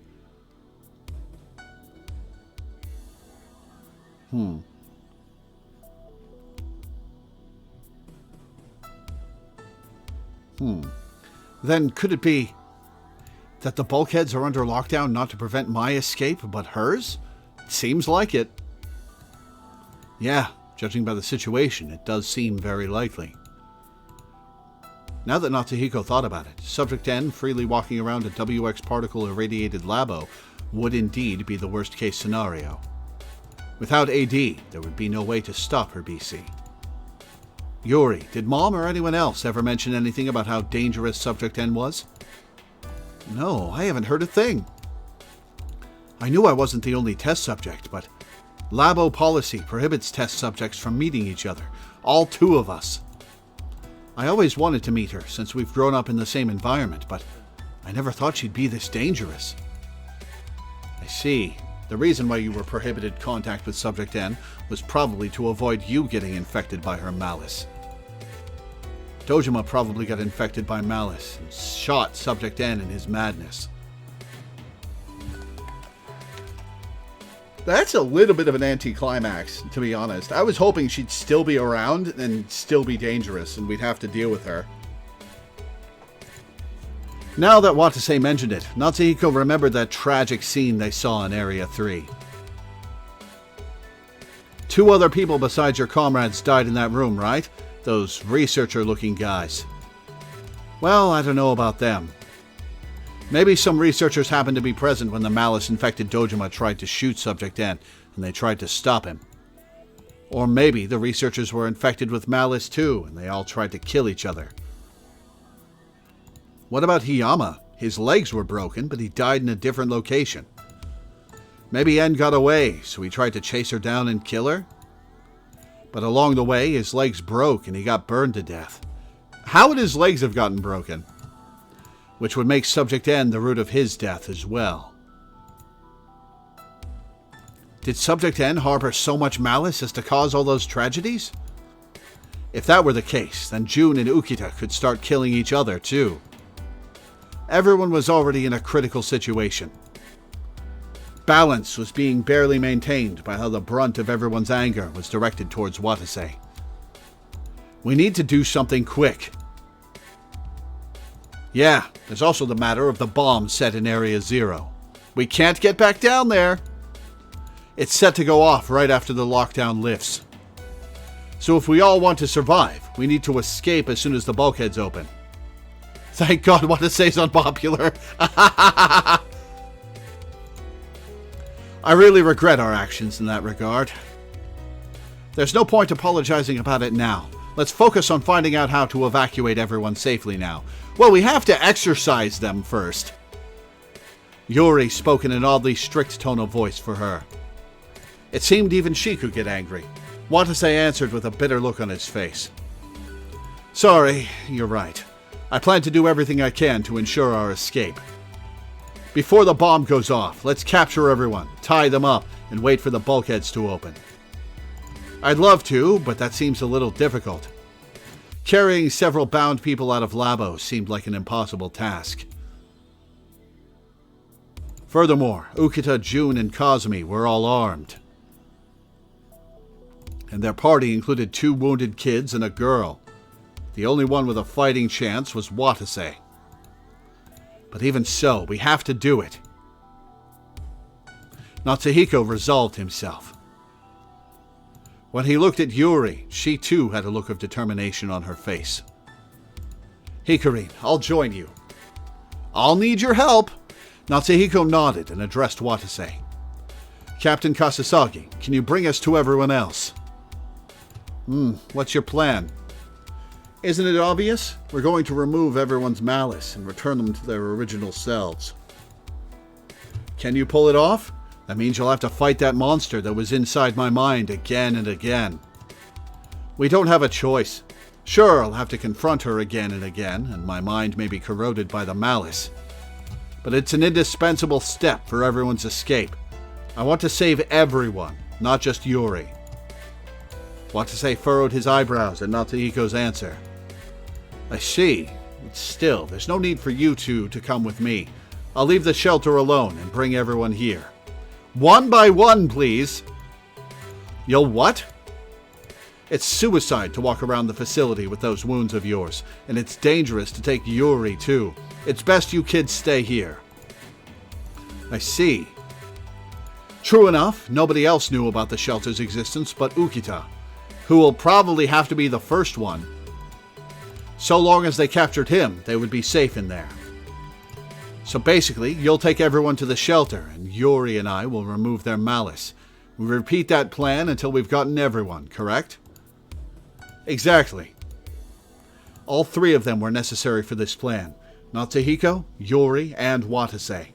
If any one of them were to betray the others, the plan would fail. Natsuhiko held that thought as the conversation continued. Good grief. Looks like we're in the same boat again, huh? Yeah, if you and I don't cooperate, then the plan to return everyone back to normal's a bust. Yeah, I'm a little concerned that you'll betray us, though. Yuri tugged on Natsuhiko's sleeve when he said that. It's okay, Hikari. I'm sure he'll pull through for us. Let's believe in Captain Kasasagi, quote unquote. Natsuhiko's heart ached at those words. Obviously, he understood. He knew that Watase was, by nature, a trustworthy human being. Regardless of his mission or status as a terrorist, he would surely honor his promise to protect Natsuhiko and Yuri. No, even without that promise, he may have already been considering how to get everyone out of there alive. Natsuhiko sighed and spoke to Watase. Hey, Captain Kasasagi. I hate you. What? Shouldn't it be obvious? Though it may be for your mission. There's no way I'd like someone who's going to take Yuri away. I dove through your memory over and over again to free you from your malice. How ungrateful can you get? Maybe you're right. I am thankful for what you've done, and I know the matter with Yuri is inexcusable. But don't worry. I don't like you either. You mess around inside people's heads and change things however you please. Do you know how much trouble you put me through? Sure, I saw how hard you worked. I saw everything. But you had it coming, you know? I guess you're right. I kind of stirred up a hornet's nest there. The two of them faintly smiled as they held that conversation. They were bad-mouthing each other, yet there was a somewhat friendly mood between them. Right now, Natsuhiko and Watase were completely mismatched. But there was something they needed to do that neither of them could do alone. Something they needed to join forces to do. And as they shared in that joint role, they both shared a smile. Captain Kasasagi, from here on out, we're equals. Let's each fulfill our roles to the best of our ability. Of course. Oh, and drop the formalities. Let's be casual here. At Watase's request, Natsuhiko responded in the tone he had always been using when speaking inside Watase's head. Got it. We're counting on you, Watase. Why is that in quotes? Yeah, leave it to me. Well, I guess that makes sense that that's in quotes. He's emphasizing it. And with that exchange, Natsuhiko and Watase made a firm handshake.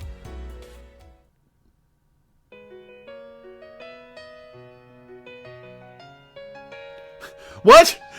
What? Excuse me?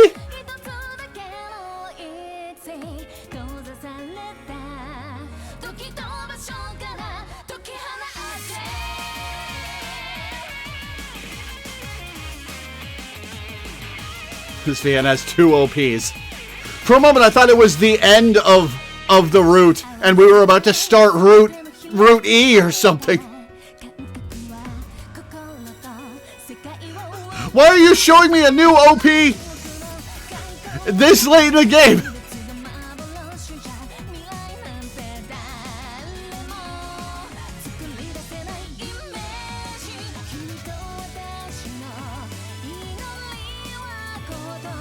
Do visual novels usually have an OP?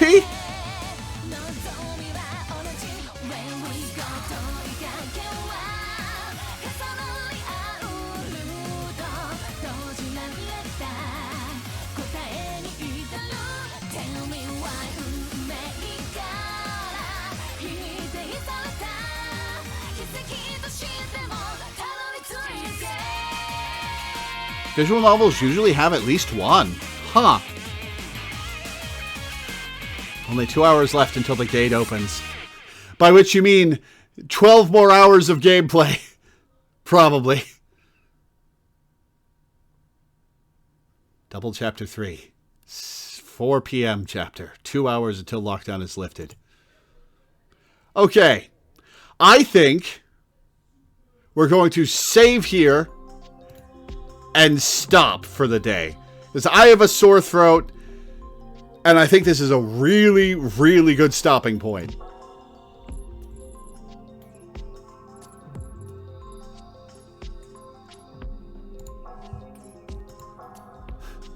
That's a really, really good stopping point, actually. My interest in this game has been renewed. I'm a little disappointed that the stakes aren't as high as I thought they'd be. The narrative structure of this game is super weird. Like, the primary antagonist has been dead for the last 50 hours of gameplay.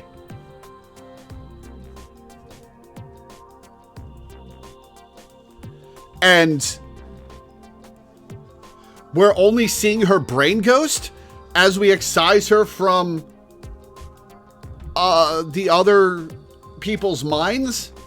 And I don't know that there's going to be a climactic confrontation with her in this game. Which is disappointing because she's a really cool antagonist. Like, I love her as an antagonist. She's a really cool idea. A psychic mind virus that infects everyone around her with hatred and malice that if she gets out will... Well, okay. At every turn, when I make interesting, grandiose theories about this game, I then get... I then get knocked back down. And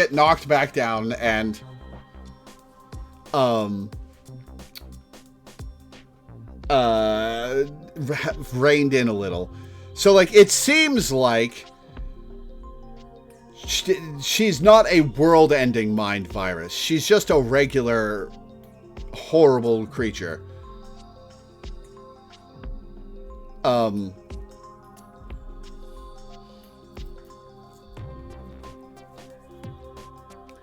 Which is a little disappointing because the stakes there would have been incredibly cool.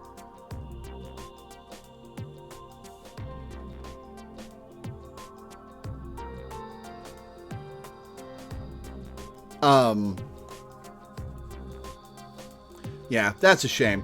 But, man, suddenly I'm really interested in this game again. But yeah, that's where we're going to end for the day. So I'll read my schedule and get off. Before I do, I would like to plug my Patreon, which you can find at patreon.com/LoreweaverStreams. The link's also in the description of the YouTube video and can be found with the !Patreon command in Twitch chat. I make my living off of Patreon. It's my sole source of income. And I make enough to pay my rent and my bills for now, but I'm mostly just scraping by beyond that. And I need to save up because I'm moving across the country at the start of June. So if you could go to my Patreon and pledge $1 a month or $1 per stream or anything in between, I'd be grateful. I'm grateful to everybody who pledges because you're the reason I have this strange, silly job that I love so much. If it weren't for you guys, I would still be a telemarketer or a burger flipper or some other equally horrible, soul-sucking job that I hated. So, thank you. I'd also like to plug my YouTube channel, @Loreweaver on YouTube. The link can also be found with the !YT command in Twitch chat. I upload all my streams to YouTube, even though I'm about a week behind at the moment. Everything from the last 8 years is up there. The whole Root Double Before Crime After Days playthrough is up there. There's a wide variety of games. I'm sure you'll find something you like.